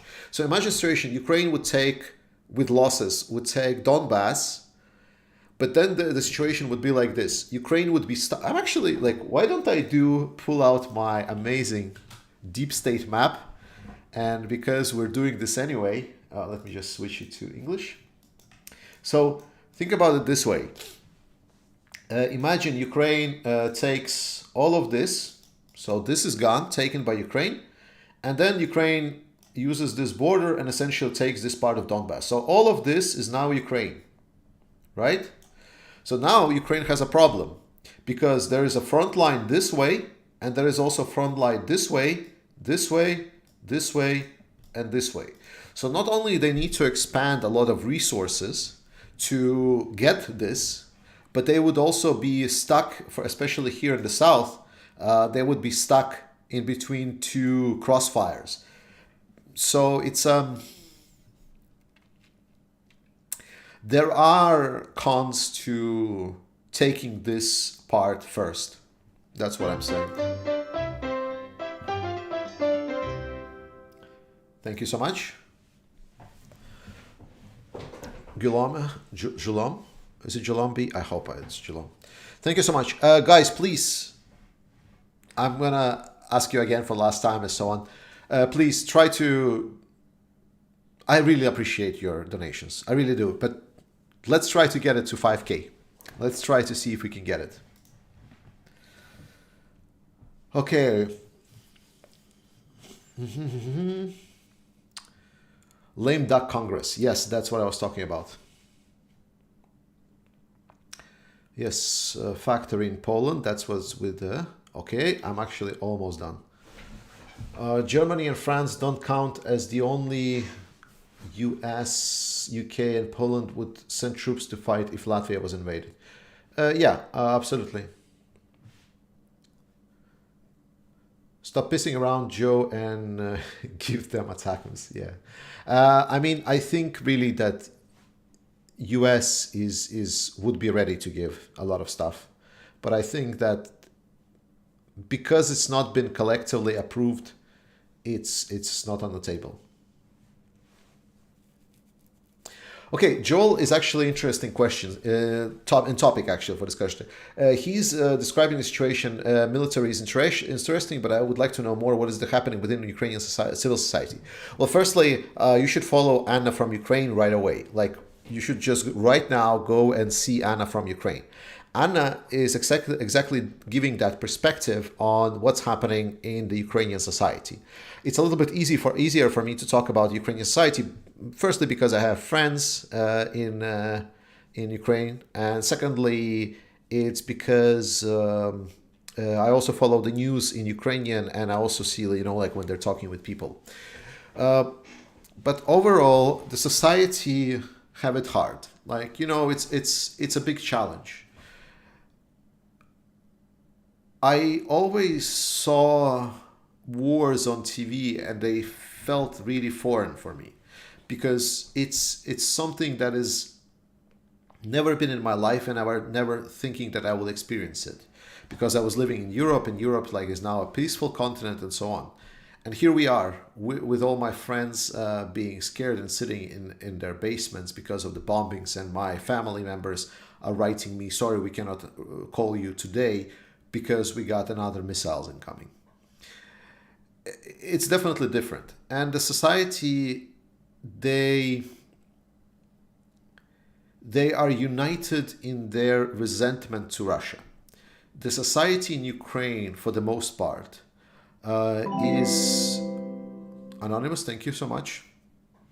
The society is really dedicated to the victory, and it stopped being, like a passionate dedication, like something that they are really burning for, but it's a slow burning, like an ironclad desire to overcome. It's like a long-term goal that you have, that you're working towards. And obviously, whenever there is victories, that is good. But none of the Ukrainian societies that I know says that it is as tough as it was at the start of the war, because the army is not losing. We need to understand that the hardest thing for Ukrainians was, for example, imagine you're being shelled with missiles and you're scared, and also your army is falling back because of the overwhelming force of the enemy. And at that moment, I remember a lot of my friends basically stating that they're losing sometimes hope. And at that moment, I really am glad that they've encouraged and I was able to encourage. Ukraini. Heinzi, thank you so much. So we were able to encourage each other essentially about the fact that things will go forward. So now it's a lot different. It says more about it's hard, but we can bear it because we're Ukrainians. We're strong. Our army is strong. Our army is winning. And the message is Russia has no more power over us. Russia is using terror tactics because it's weak. It cannot win Ukrainian military. People believe in the Ukrainian military because it's strong. It showed that it's strong. It's taking over the land that Russia grabbed. And Russia cannot do that anything. Bakhmut is more important symbolically for every single Ukrainian. And it's an actual good representation of how Ukrainians feel.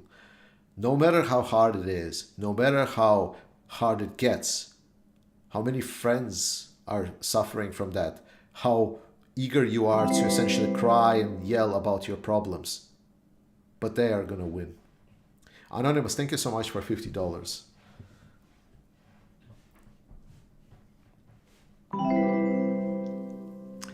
Adamantium donated 20. Slava Ukraini, Norway loves you.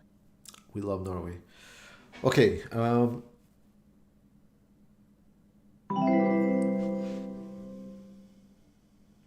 Happy Merry Christmas for all Ukrainians and the fighters from Montreal, Canada.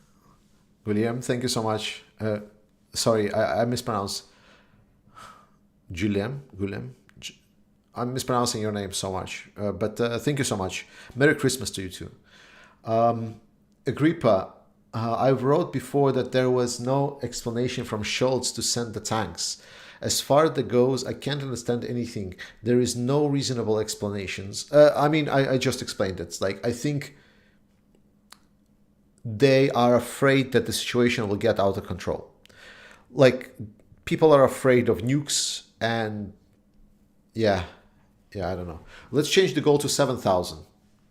I'm not sure if it's going to get to 7,000. I think 5,000 we can get. 7,000, I think I would need to stream a lot longer than to get to 7,000. All right, we're actually 430 already in the stream. So thank you so much for staying with me. I really appreciate it.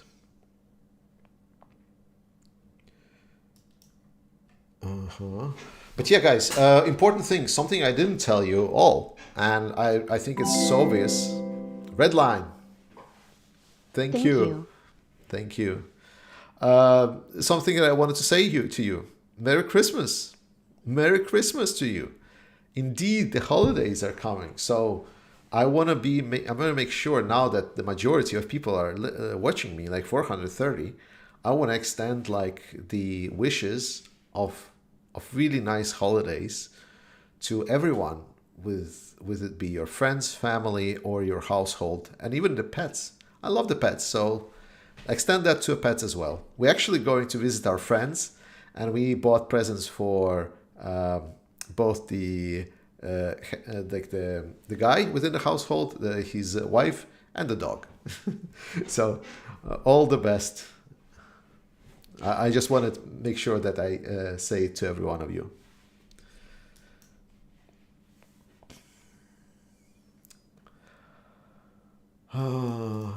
Yeah, families with small children. I mean, children is the biggest. Like, whenever... Thanks, Martin. Whenever I think, like, imagine growing up through something like this, it's just, like, to be honest, like, this is probably something that fills me with most of the anger. It's like when I hear in our family, my wife's brother, he has a young kid. He's like 7 or 8 or something, he's younger, and he doesn't even understand that it's war. He couldn't understand that it was war before, so like the mother really needed to tell him like, we're gonna go play in the basement. So it was a little bit heartbreaking. Jim, okay, thanks. Thanks for clearing me out. I'm really bad with pronunciation. I mean, I'm always bad, but there is always someone that comments to every video to make sure that they explain to me how to pronounce certain things or what the words that I was missing. So I really appreciate that, actually. Fun fact. I don't take offense to people correcting me on that. I actually like it. I don't think it should be like something that we should discuss too often, but I don't mind that. JC the Music Man, Ukraine matters. I'm glad that Russia has proven themselves as the terrorists we always suspected. An important turning point for the world to never do business with a terrorist. Correct. Smork, Market Garden and the Azov holdout don't really compare much. Modern weapon rangers are longer, while the AZO... Okay, this is something different. You're almost at the 5,000 gold. Yeah, I mean, I'm planning to stream at least for an hour more. Your English is very good, so do not change the things. I mean, like, it's good, but you see, like, I have troubles pronouncing stuff and so on. So, like, small things. I don't mind it. It's just... I'm actually... English is going to be less prevalent in my life from now on. From the 1st of January, we're actually going to speak Danish, both at work and at our household. So it's going to be an interesting change in my life. Glædelig jul. I lige måde. Sorry. Yeah. Yes. Yes. Okay, I've read most of the comments. If I didn't answer by this point something that you wrote before, I missed it, write it again. And remember to tag me at Ukraine Matters.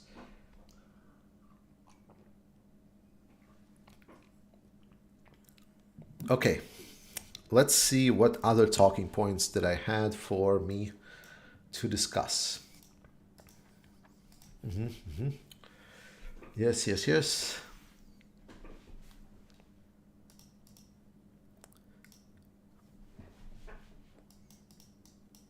You guys are the light. Oh. Thomas Marney, how do you think this will affect the new generation in Ukraine?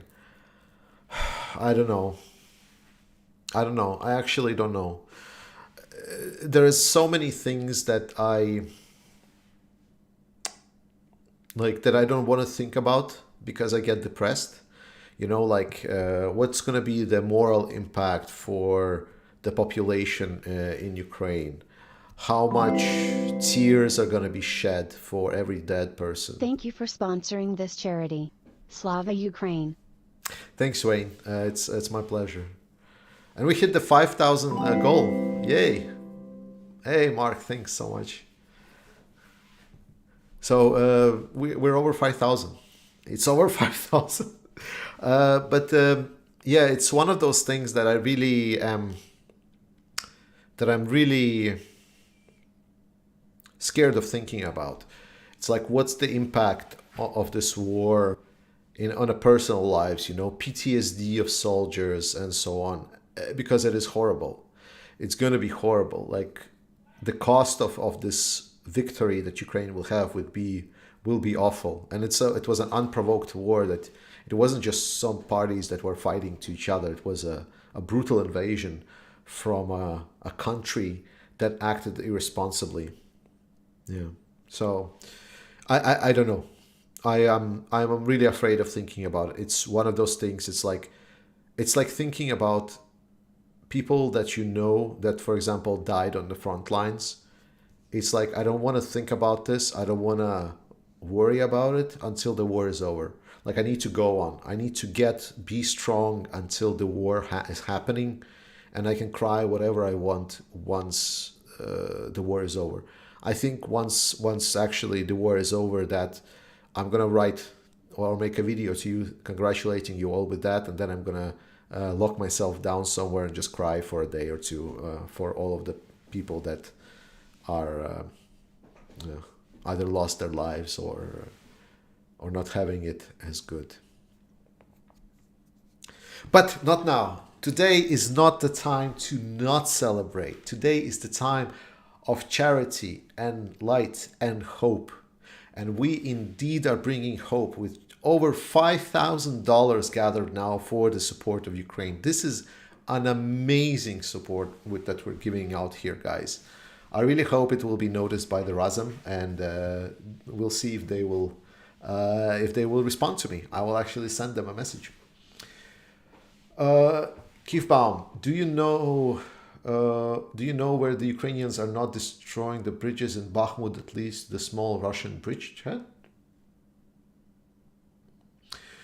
Do you know why the Ukrainians are not destroying the bridge in Bakhmut that leads to the small? Can you specify where is it exactly? Like, is it northeast? Is it pure east? Or is it like southeast?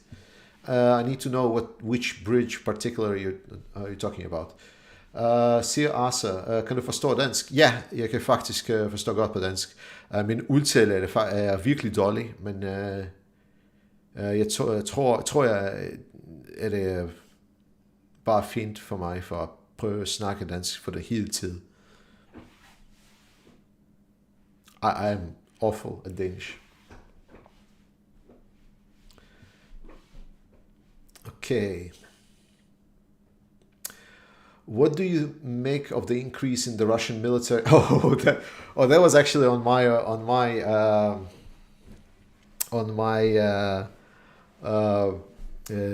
how do you say, the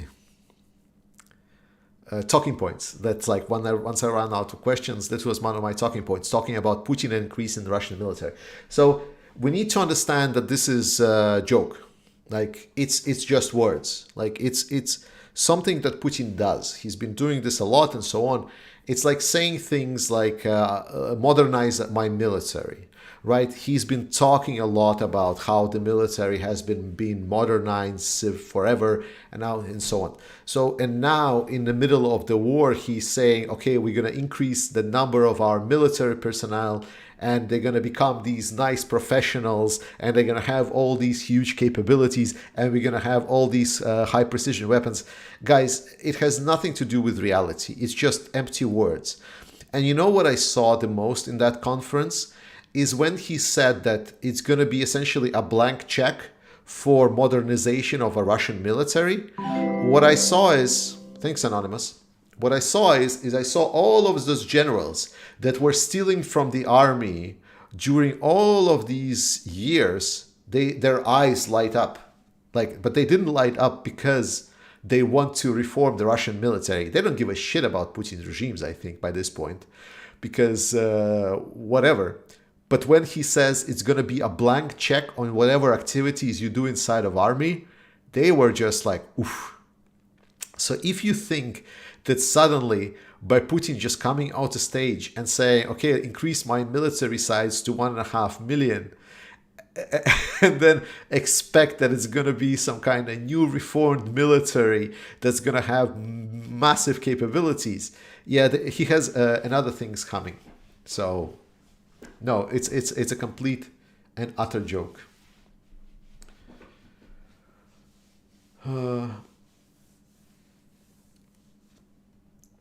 Thank you for fundraiser, guys. It's not thank you for thank me for fundraiser. I just started it. It's all thanks to you. Thank you for donating. Thank you for supporting Ukraine.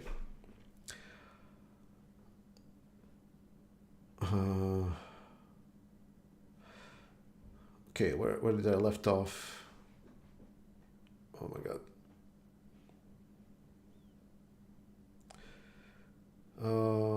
Okay.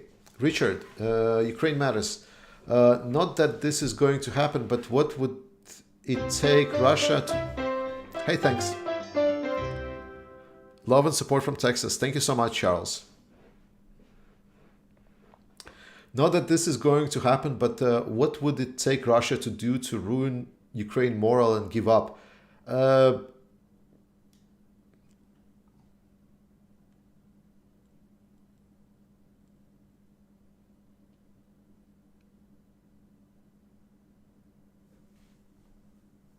Destroy Ukrainians physically? Like all of them?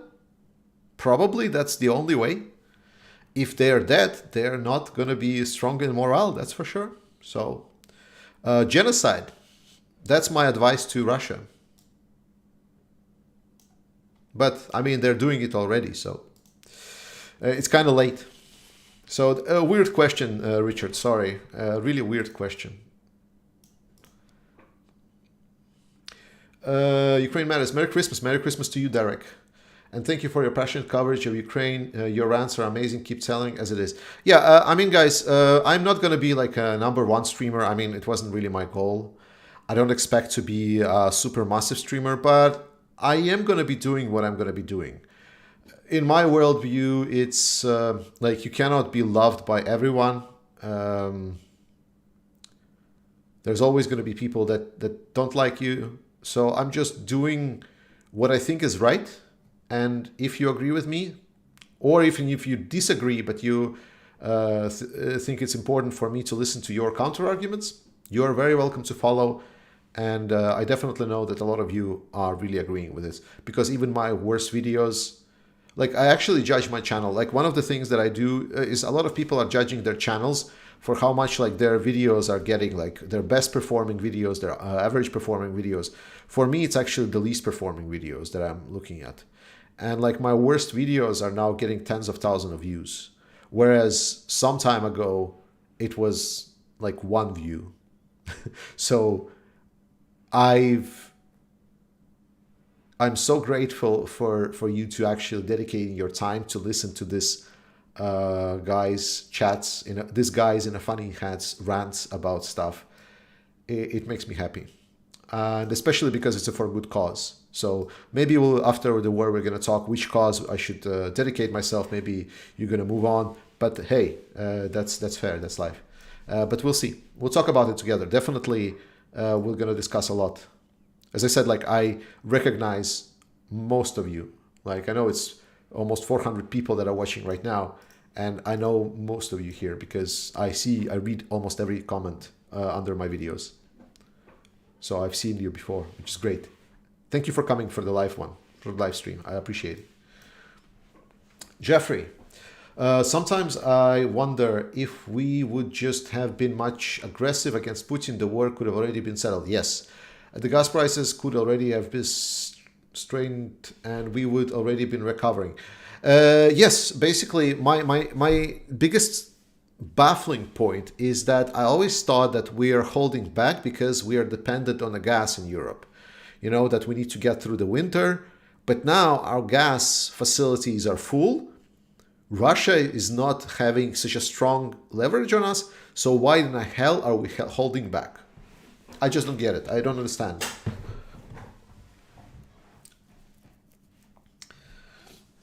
Yes. Are there elections every 4 years for President Zelenskyy? Elections in 2023. Does Volodymyr Zelenskyy have anyone to change? In Ukrainian constitution, there are no election during martial, during war.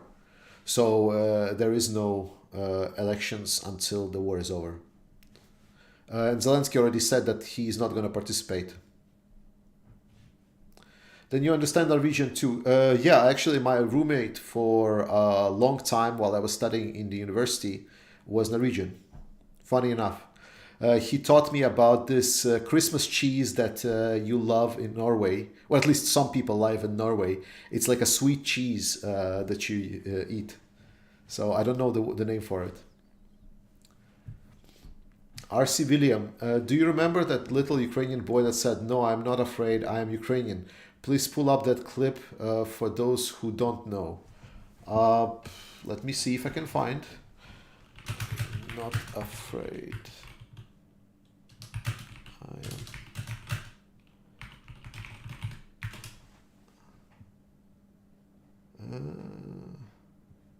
I don't have this clip. I actually don't remember this clip.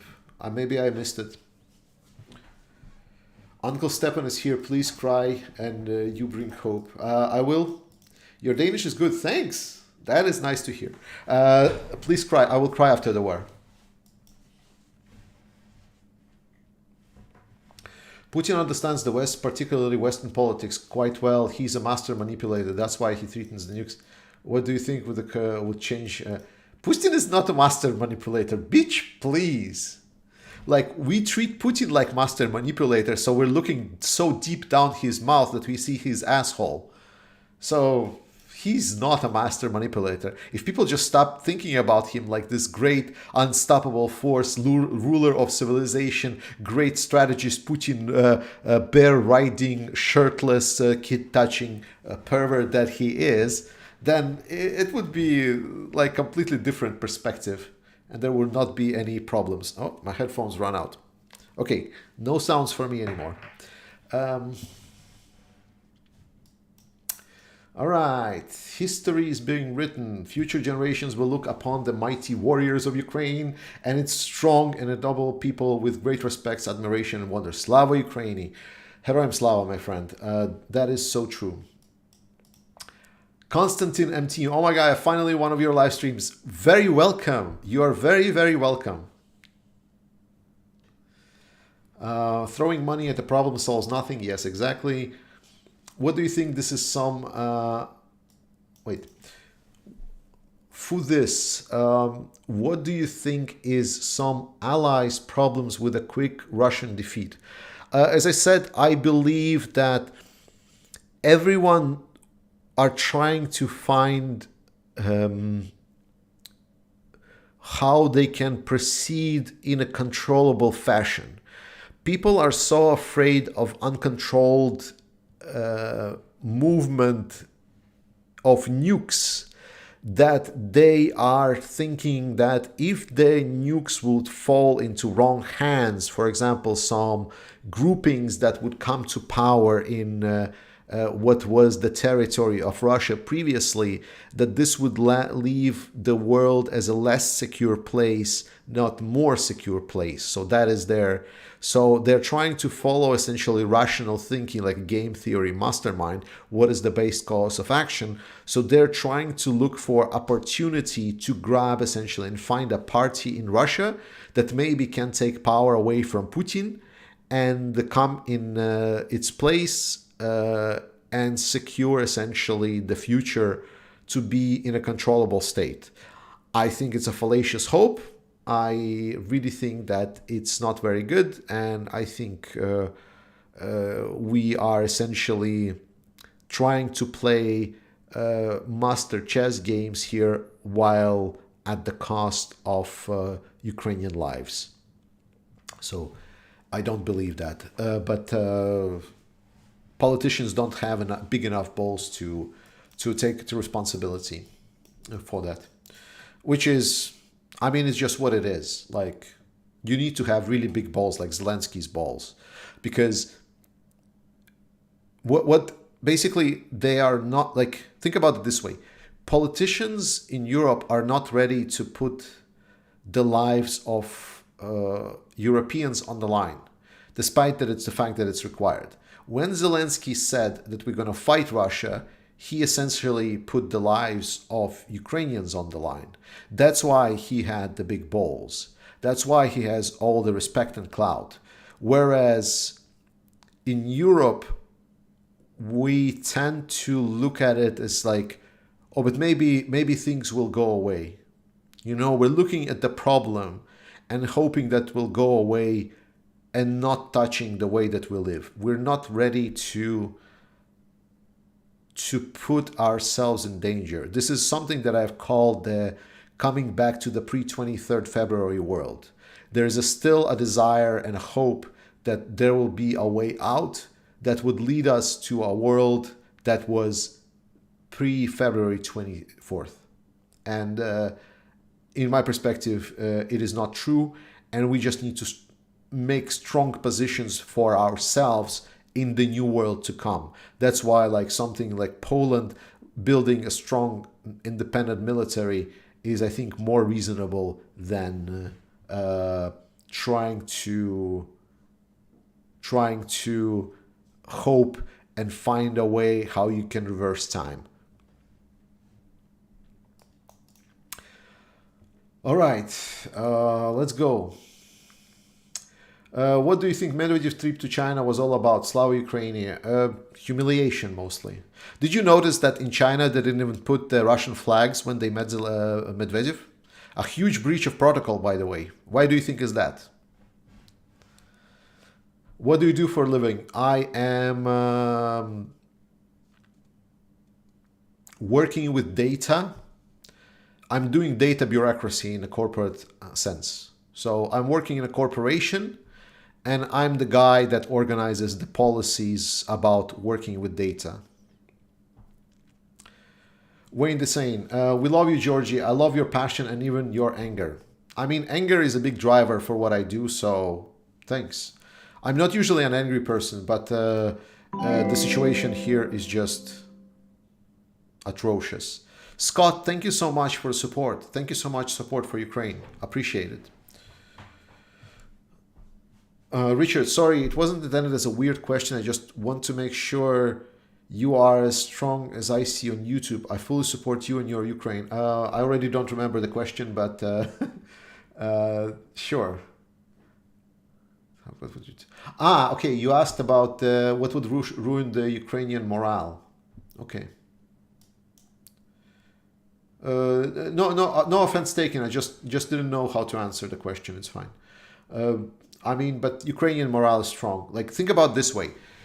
97% of Ukrainians think that this war should end with ultimate victory for Ukraine. Think about it this way.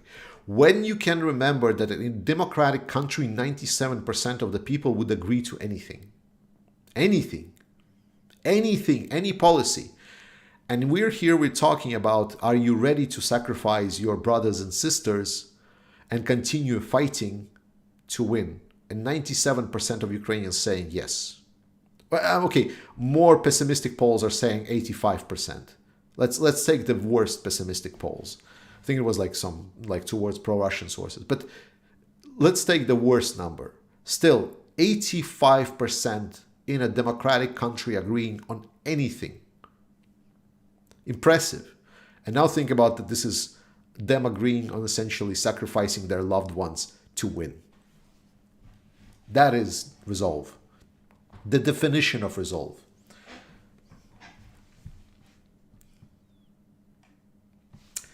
What do you do for a living? I just explained. I'm doing data bureaucracy. Do you think that the Iranian assistance to Russia will be significant? It's definitely bad because ballistic missiles, Ukraine doesn't really have an answer to ballistic missiles, like a good answer. So it means that the Russian bombardment will continue. So that's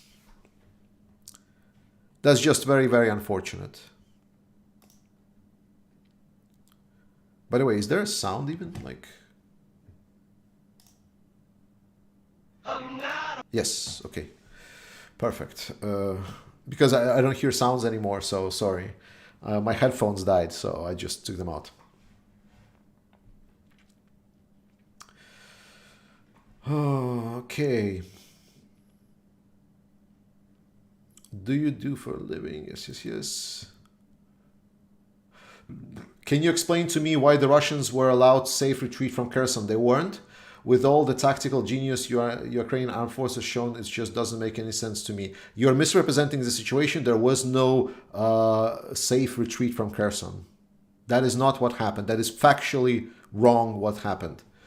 I suggest maybe looking up some of the Institute for Study of War reports around the time when the Russians were pulling out, and probably a week after that, and read through them.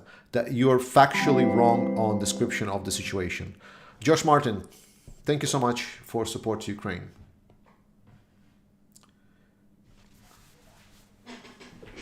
Alistair, I mean, it wasn't a mistake. Ukraine just didn't have the capabilities. Ukraine used their capabilities. It wasn't a mistake.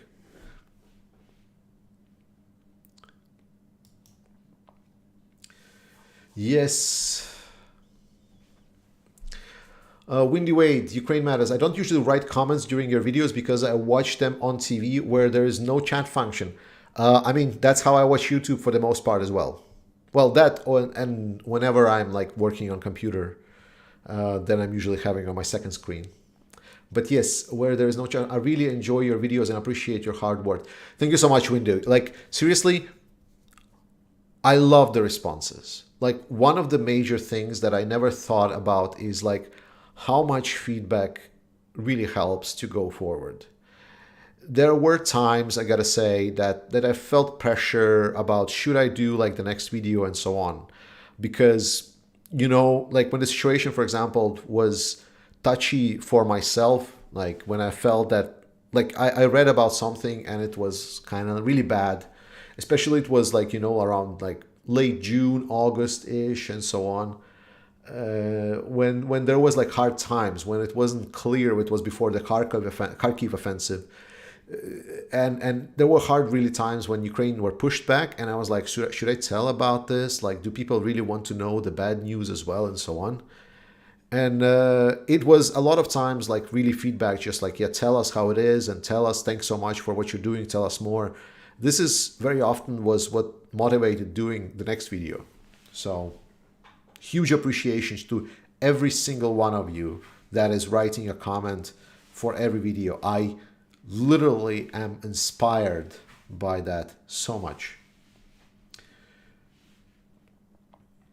Okay. Enjoy the podcast with Artur Rechi. Ready for part 2 on your channel? I maybe will invite Artur. Yes.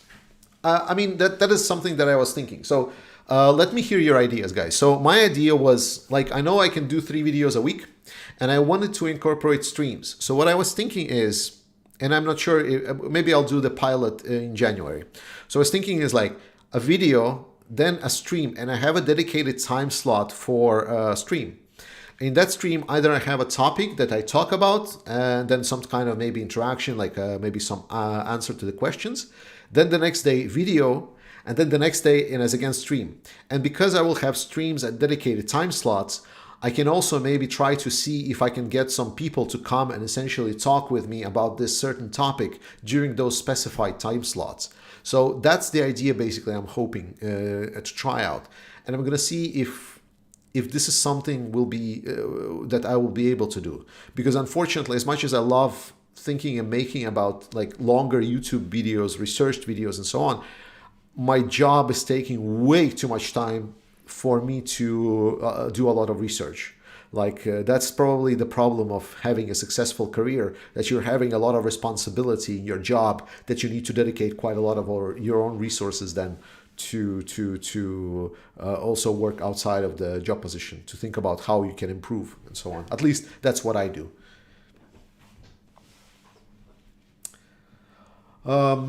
Yes. Have you ever slaughtered a pig? You were always, have you ever slaughtered a pig? I've slaughtered chicken, not pig though. We were always around, bud. Unless it was a metaphor for something. Bogdan. Thank you so much for a gift. Wow, I think gift membership is actually really nice. I didn't even know that YouTube has those. I didn't know that YouTube has gifts. What? You can give memberships in YouTube? That is amazing.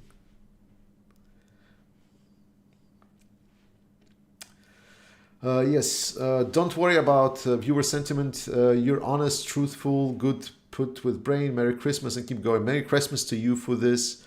I will definitely keep going. I will go for sure until the victory. Nothing will stop me. No comments, no drama, no hot waters. I mean, like, I will take any shit that I can get for anything that I say. And I will say things that will probably piss you off at some point. Like, I don't hold my punches. Like, I just say how it is, how I feel. If I'm wrong, I'll just say later that I was wrong. I don't have problems acknowledging when I'm wrong and I wasn't correct. But yeah, I think maybe I should spend a little bit more time talking, but I don't. I'm just is how it is. Kellen Dunn, Ukraine matters. Funny thing is, I agree with all your opinions. It's surprising because I rarely agree with anyone. Lol. Welcome to my world. Cinnamon. Yeah. I also don't agree with a lot of people. Like, it's always been like this for me, actually. I really share that there has always been... I've been looking at the world and I've seen people get inspired by a lot of, famous people, a lot of politicians. They've seen a lot of political agendas and so on. And then they would support some really dumb shit. And I would say, like, it's okay if you're, like, supporting someone, but, like, why are you supporting something that is, like, against your own best interest? And people would just do it because reasons. I don't know.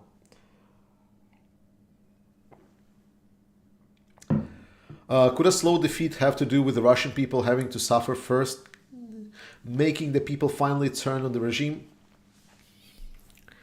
It's a difficult question. I don't think suffering... I think suffering is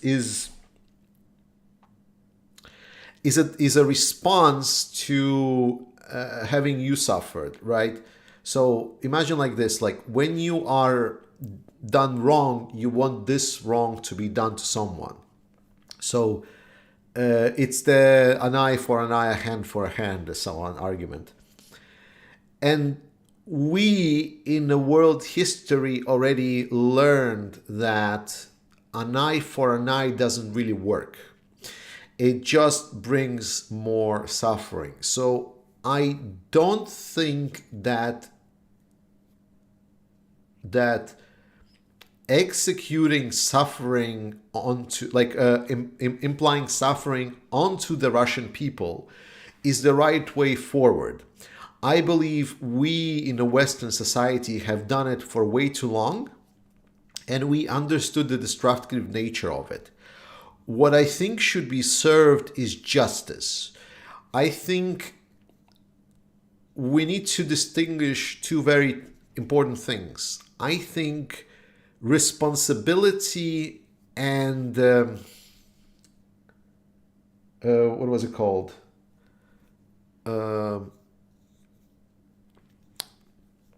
Responsibility and guilt are two very, very different things. I believe Russians need to be aware that it was their actions or inactions that made Putin and his cronies and all these regimes bring such a tremendous pain into this world. And I believe that every single Russian needs to be made aware that they're responsible. However, I really believe that the punishment and the justice should be served to the ones that are guilty. I believe in trials, and I think it would be fair to also, for example, let go people that we would not find the justifiable base to prove their guilt. It's not for the benefits of the specific case and bringing the suffering on top of the Russian people, but to bring the sense of the rule of law, the justice, the Western style of the world. So I think that if there is a fair and public trial on the people that are factually guilty for this war and the atrocities, and it's a wide scale and it's notable, and there is a proper presentation for why the Russians should be guilty, for not guilty but responsible throughout their country, and why they should need a cultural change in their society, then I think that would be the best possible outcome. Sorry for the long answer, but it's just, I really believe that rule-based order cannot be violated in a sense of desired vengeance. It's not good for our society. Not like we don't, because it's not about Russia by that point. It's about us. What does it say about us?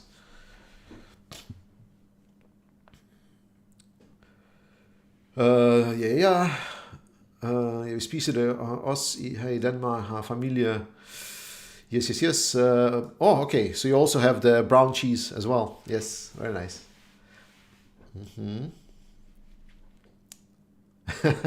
Yes, Russia is sending. Oh, have you seen this? The Russian advent calendar.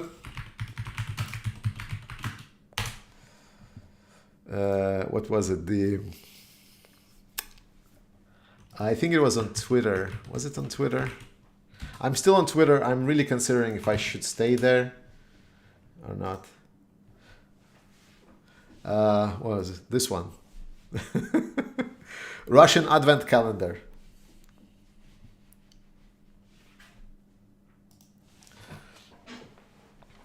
Okay.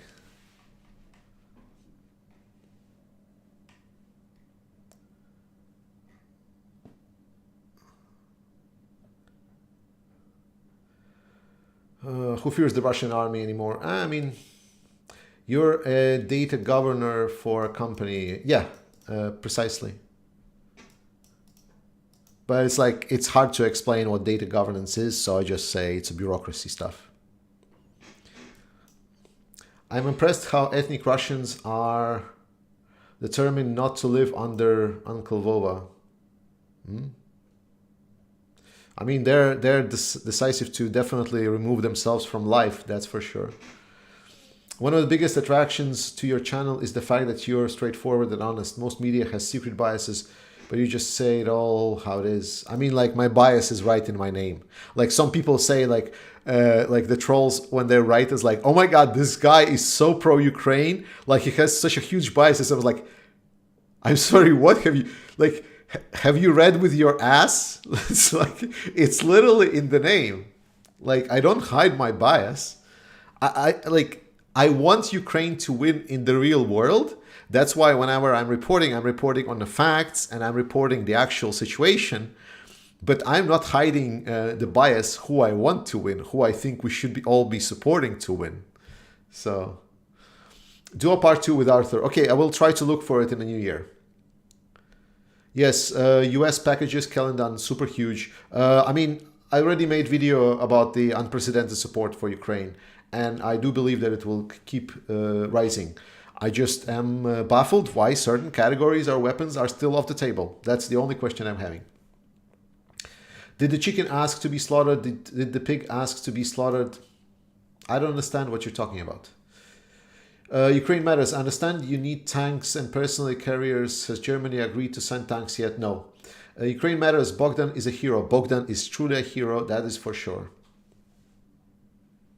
That is for sure.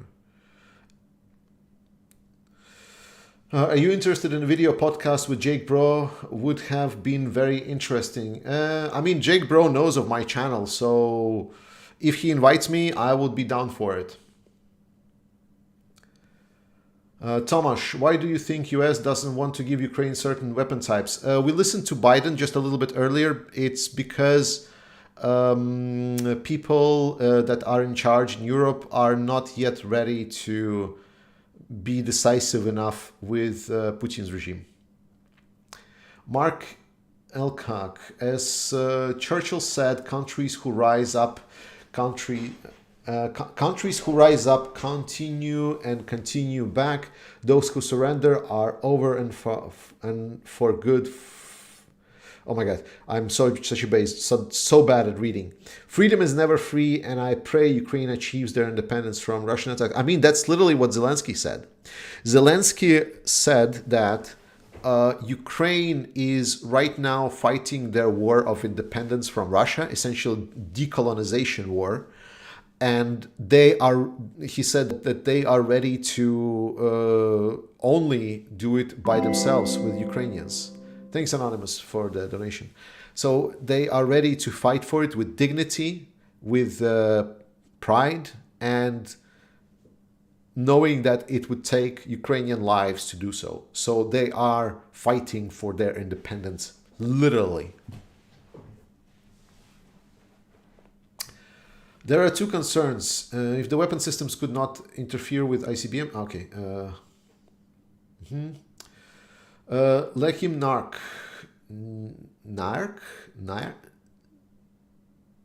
Okay, I'm mispronouncing. But Lixim? Derek, thank you so much. Keep upsetting the trolls. Happy holidays. Keep upsetting the trolls, thanks. Yes. Okay, I think it should not be about guilty or not guilty. I think it should be, can they be rehabilitated or not?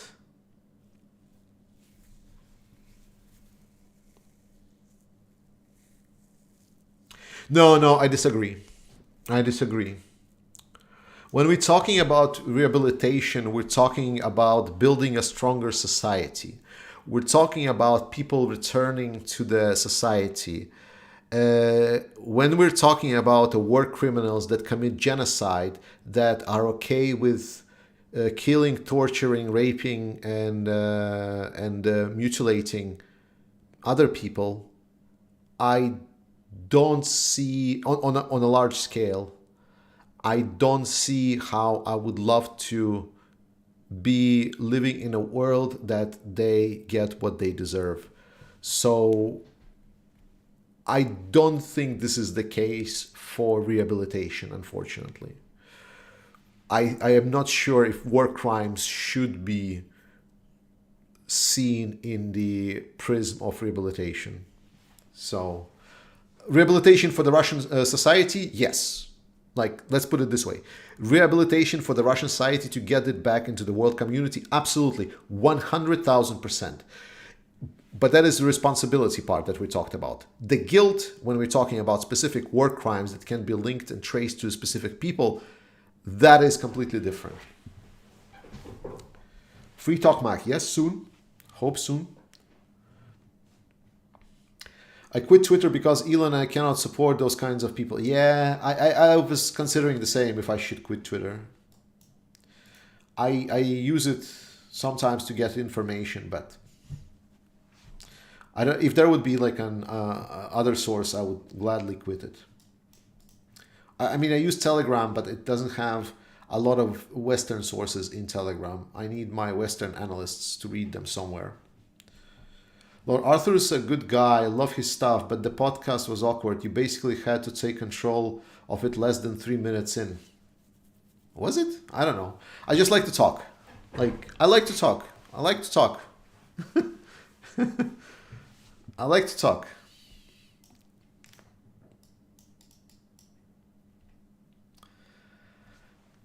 My biggest problem when I was younger was like my biggest problem, like probably interacting with people, is I never knew when to shut up. And because I'm so blunt, I would tell stuff that they didn't want to hear.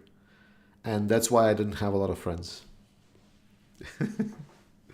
My best friend was probably even more blunt than I am.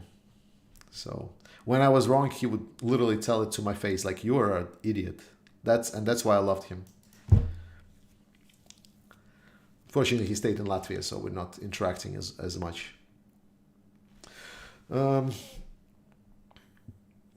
Thank you, Alberto Tulu. Thank you. You bring me always positive and hopeful thoughts, great interpretations of what is happening, a positive view, which I use to cheer up my Ukrainian friends. Thanks a lot. Yes, because a lot of things, because the situation is very often not as dire as we see, because, well, it's factually isn't. When you actually look at the facts and you see the records, then you actually see, okay, it's actually not that bad. What's bad is when you are trying to get into personal stories, when you feel the pressure. And what I also noticed is that maybe something noticed you as well, that the understanding and the perception of the war, your mental state, is always going in waves. And this is actually something that my psychologist also told me when I had to visit her at some point. She says that a lot of times we as people are going in the rhythms. So we usually have a positive rhythm, and then sometimes we get into the negative. And what can happen is when you get usually into negative, you can get into the negative feedback loop. So you start thinking bad things, and then you start thinking about these bad things leading to worse things, and then the worse things leading to even worser things. And to break that, like she said, that one of the major kind of tools you can use is to start thinking actively. When you start feeling negative emotions, that like you're thinking about something and then you're starting to get into this loop, is catching that loop. So that helped me a lot to understand the situation about Ukraine. So I would read some kind of news article and I would feel negatively about, and then I would see something else and I was like, oh my God, this is bad, especially with the previous one. And I started feeling that I'm getting into this negative loop, but it is very often unfounded. So at that moment, I would just say, stop. And then I would start seeing like, okay, what's the commentary of the professionals? How bad is it? Like, is it relevant? Like, what is the solutions? It's like, is that a military problem that can be solved? So started thinking constructive about the news articles that were driving the negative thoughts in me. And this was part of like essentially how I got out of my negative thoughts from my psychologist's advice. So in the same sense, that's the way how I look at the news. I look at the news, and when it's positive, it's great. It's like Zelenskyy went to US, perfect. Perfect. He brought a lot of stuff with him. Really nice. I read about some bad news, like for example, I see videos of a lot of dead Ukrainians on the front lines of Bakhmut in the trenches, for example, because it's war. You know, people die, and it's like, oh my God, this is really bad, like, and so on. And then I see it's like, oh, the tanks are not making it to Ukraine. Oh, this is really bad, and so on. And I was like, okay, stop. Think why you think negatively about these things. How bad are those? Go search some analysts and so on. And that's how I am able to go forward without getting into a lot of the negative feedback loops and making some kind of doom and gloom predictions, because actually the factual situation on the ground is very optimistic for Ukraine, because Ukrainian military is doing wonders. So it's hard to be negative when you actually start actively thinking about it.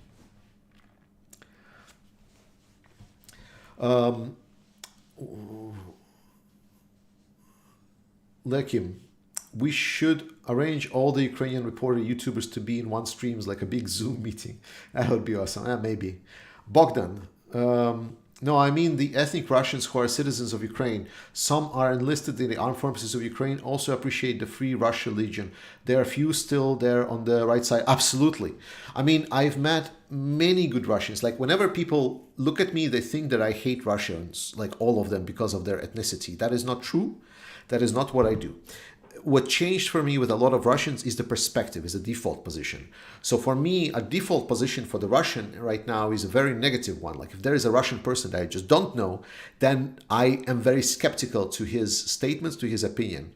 Carla, thank you. So I'm very skeptical to their opinion and what's their views on the war. However, there are so many Russians that are actually doing the right things. There are partisans within Russia that are blowing up stuff. I'm pretty sure you've seen like that. Always things are on fire. I know there are Russian partisans inside Russia that are fighting the regime right now. They're doing, you know, like sabotage on the railway networks. There are Russia Free Legion inside of Ukraine with so many people, good Russian people that are fighting. So my problem is that it is still not mainstream inside of the Russia. So that is the only problem. I would love if Putin's regime would hold on to the control of the Russian society only because of their power, only because of their control. But right now, the Putin's regime is also has a control on the Russian mind and Russian mentality. So there are so many Russians that are doing good. And I believe that after the war, if they want, they should be presented as public, and they should have a special awards, and they should be recognized for the heroes that they are, the heroes of good, and especially recognized because they are Russians, because it's their own country, and they need to, and they understood that Putin is basically occupying the Russian country and twisting and turning all the Russian society to then be damaged and under guilt for centuries to come. So I don't despise Russian people just because they're Russians. That's factually wrong. Rue Jones, oh my God, Rue. I'm sorry, I'm butchering again. But thank you so much for the donations. All right. I've done a couple of rants, sorry. I'll try to read the questions faster. Oh, and you also talk about citizens of Ukraine. I mean, citizens of Ukraine are citizens of Ukraine. They're fine. Most of them are fighting, because citizens of Ukraine and Russia Free Legions are different things. I wonder where they deported all the Ukrainian people into Russia. What will happen with them? They are not allowed to turn back to Ukraine, for what I've heard. Again, it's the same kind of question that like, what do you think they're going to be the mental impact of the Ukrainians after the war? It's a problem that we need to solve after the war. After the war, you can dedicate yourself to your life and you will have deserved to. We'll see. Thanks, Mark, though. Luigi Lane, Germany got rehabilitated, but it took them 50 years after they were dominated by foreigners all the time, after they were interiorized in their society shame for what the former generation did. Yeah, and I think it was a little bit overkill. I think it was just a little bit overkill. I think German society took the blame way too deeply. What is the status of UA fighter jets? As I said, there's, I think, a couple of dozen actives. That's about it. Timothy, Ukraine matters. Ukraine should not have to fight alone. Most Americans seem to forget we had massive help from the French that allowed us to win our freedom. Now we should do the same for Ukraine. Yeah. Thanks, Bogdan. Free talk, Mac. Yeah, for sure. Yes. I mean, European leaders are not ready to fight. We just talked about. They're not even ready to send certain weapons to Ukraine. So I think it would be a little bit silly to expect that Europe will fight on behalf of Russia. Behalf of Ukraine. They were not your friends. We are your friends. That is true. We want to listen to you. Never shut up.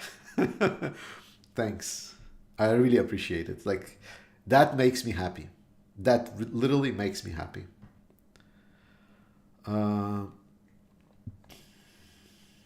Have you seen video 100,000 Russians ago Moscow began full-scale war against Ukraine, lol, located on YouTube, maybe played as an ending to your live stream. 100,000 Russians, Moscow. So it's on YouTube. Let's see. 100,000 Moscow Russians. 100,000 Moscow Russians.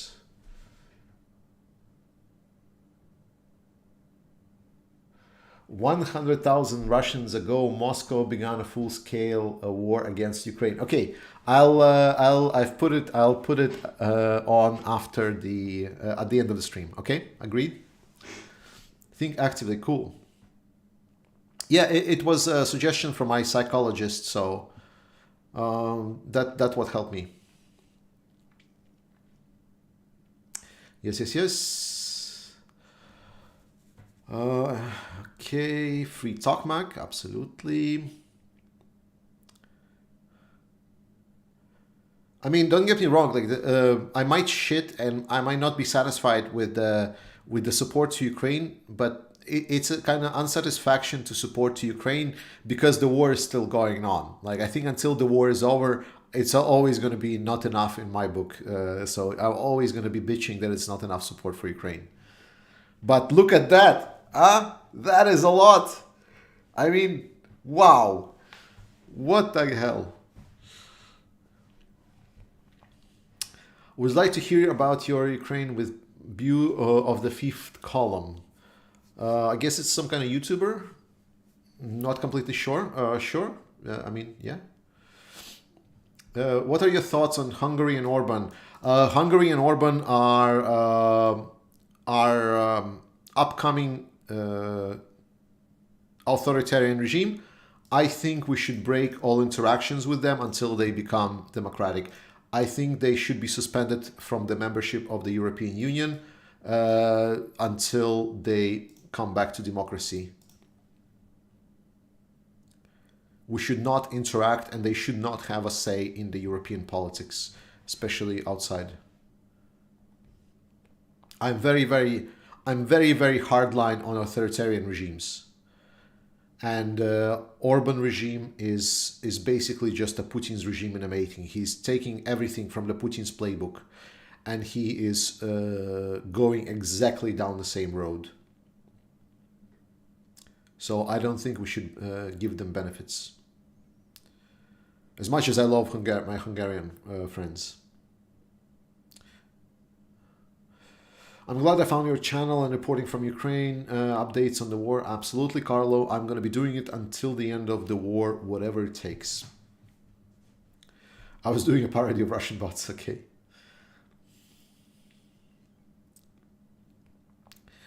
A Ukrainian soldier was on Snake Island with CNN and asked about his Russian accent, and he replied he was born, but is a Ukrainian. I mean, there's been a lot of parts in Ukraine where Russian is quite dominant as a part of the language. This is obviously due to the Soviet Russification efforts, where a lot of the population was either replaced, the culture was erased, genocide was committed. That's what the Soviets did. So it was an echo of the Soviets. And Ukraine was interesting linguistically. There's a big Russian communities, Russian-speaking communities. But Russian-speaking community does not make Russians. It does not give any country. If a country speaks the language your country speaks, it does not give any other country right to invade that country.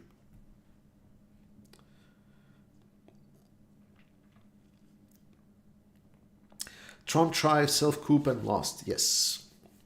100,000 Russians ago is from UATV and very good. We'll see that.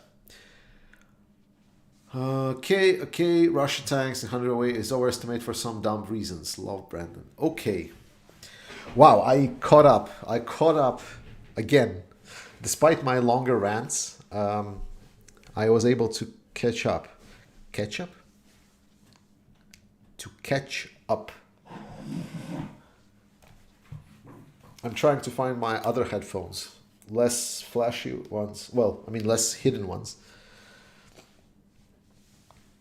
I don't agree with the map argument. I know the situation that you're referring. Oh, Zdinoman. Slava Ukrainian. Heroem Slava. Thank you so much for the support to Ukraine.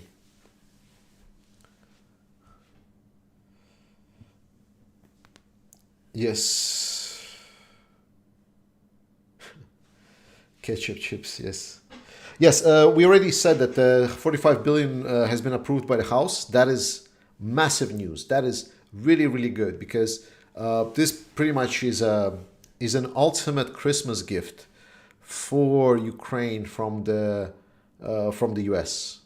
So I think it's really good. All right, guys, let's start probably wrapping it up. We've been here 3 hours. I need to prepare. Tomorrow morning we're going to our friends, and we're gonna celebrate with them.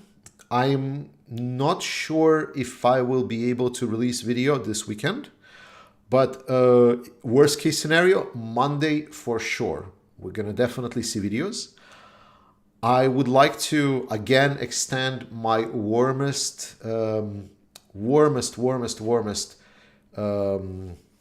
not congratulations, but like I'll extend my love and warm emotions to wish you a Merry Christmas. I wish you Guyul,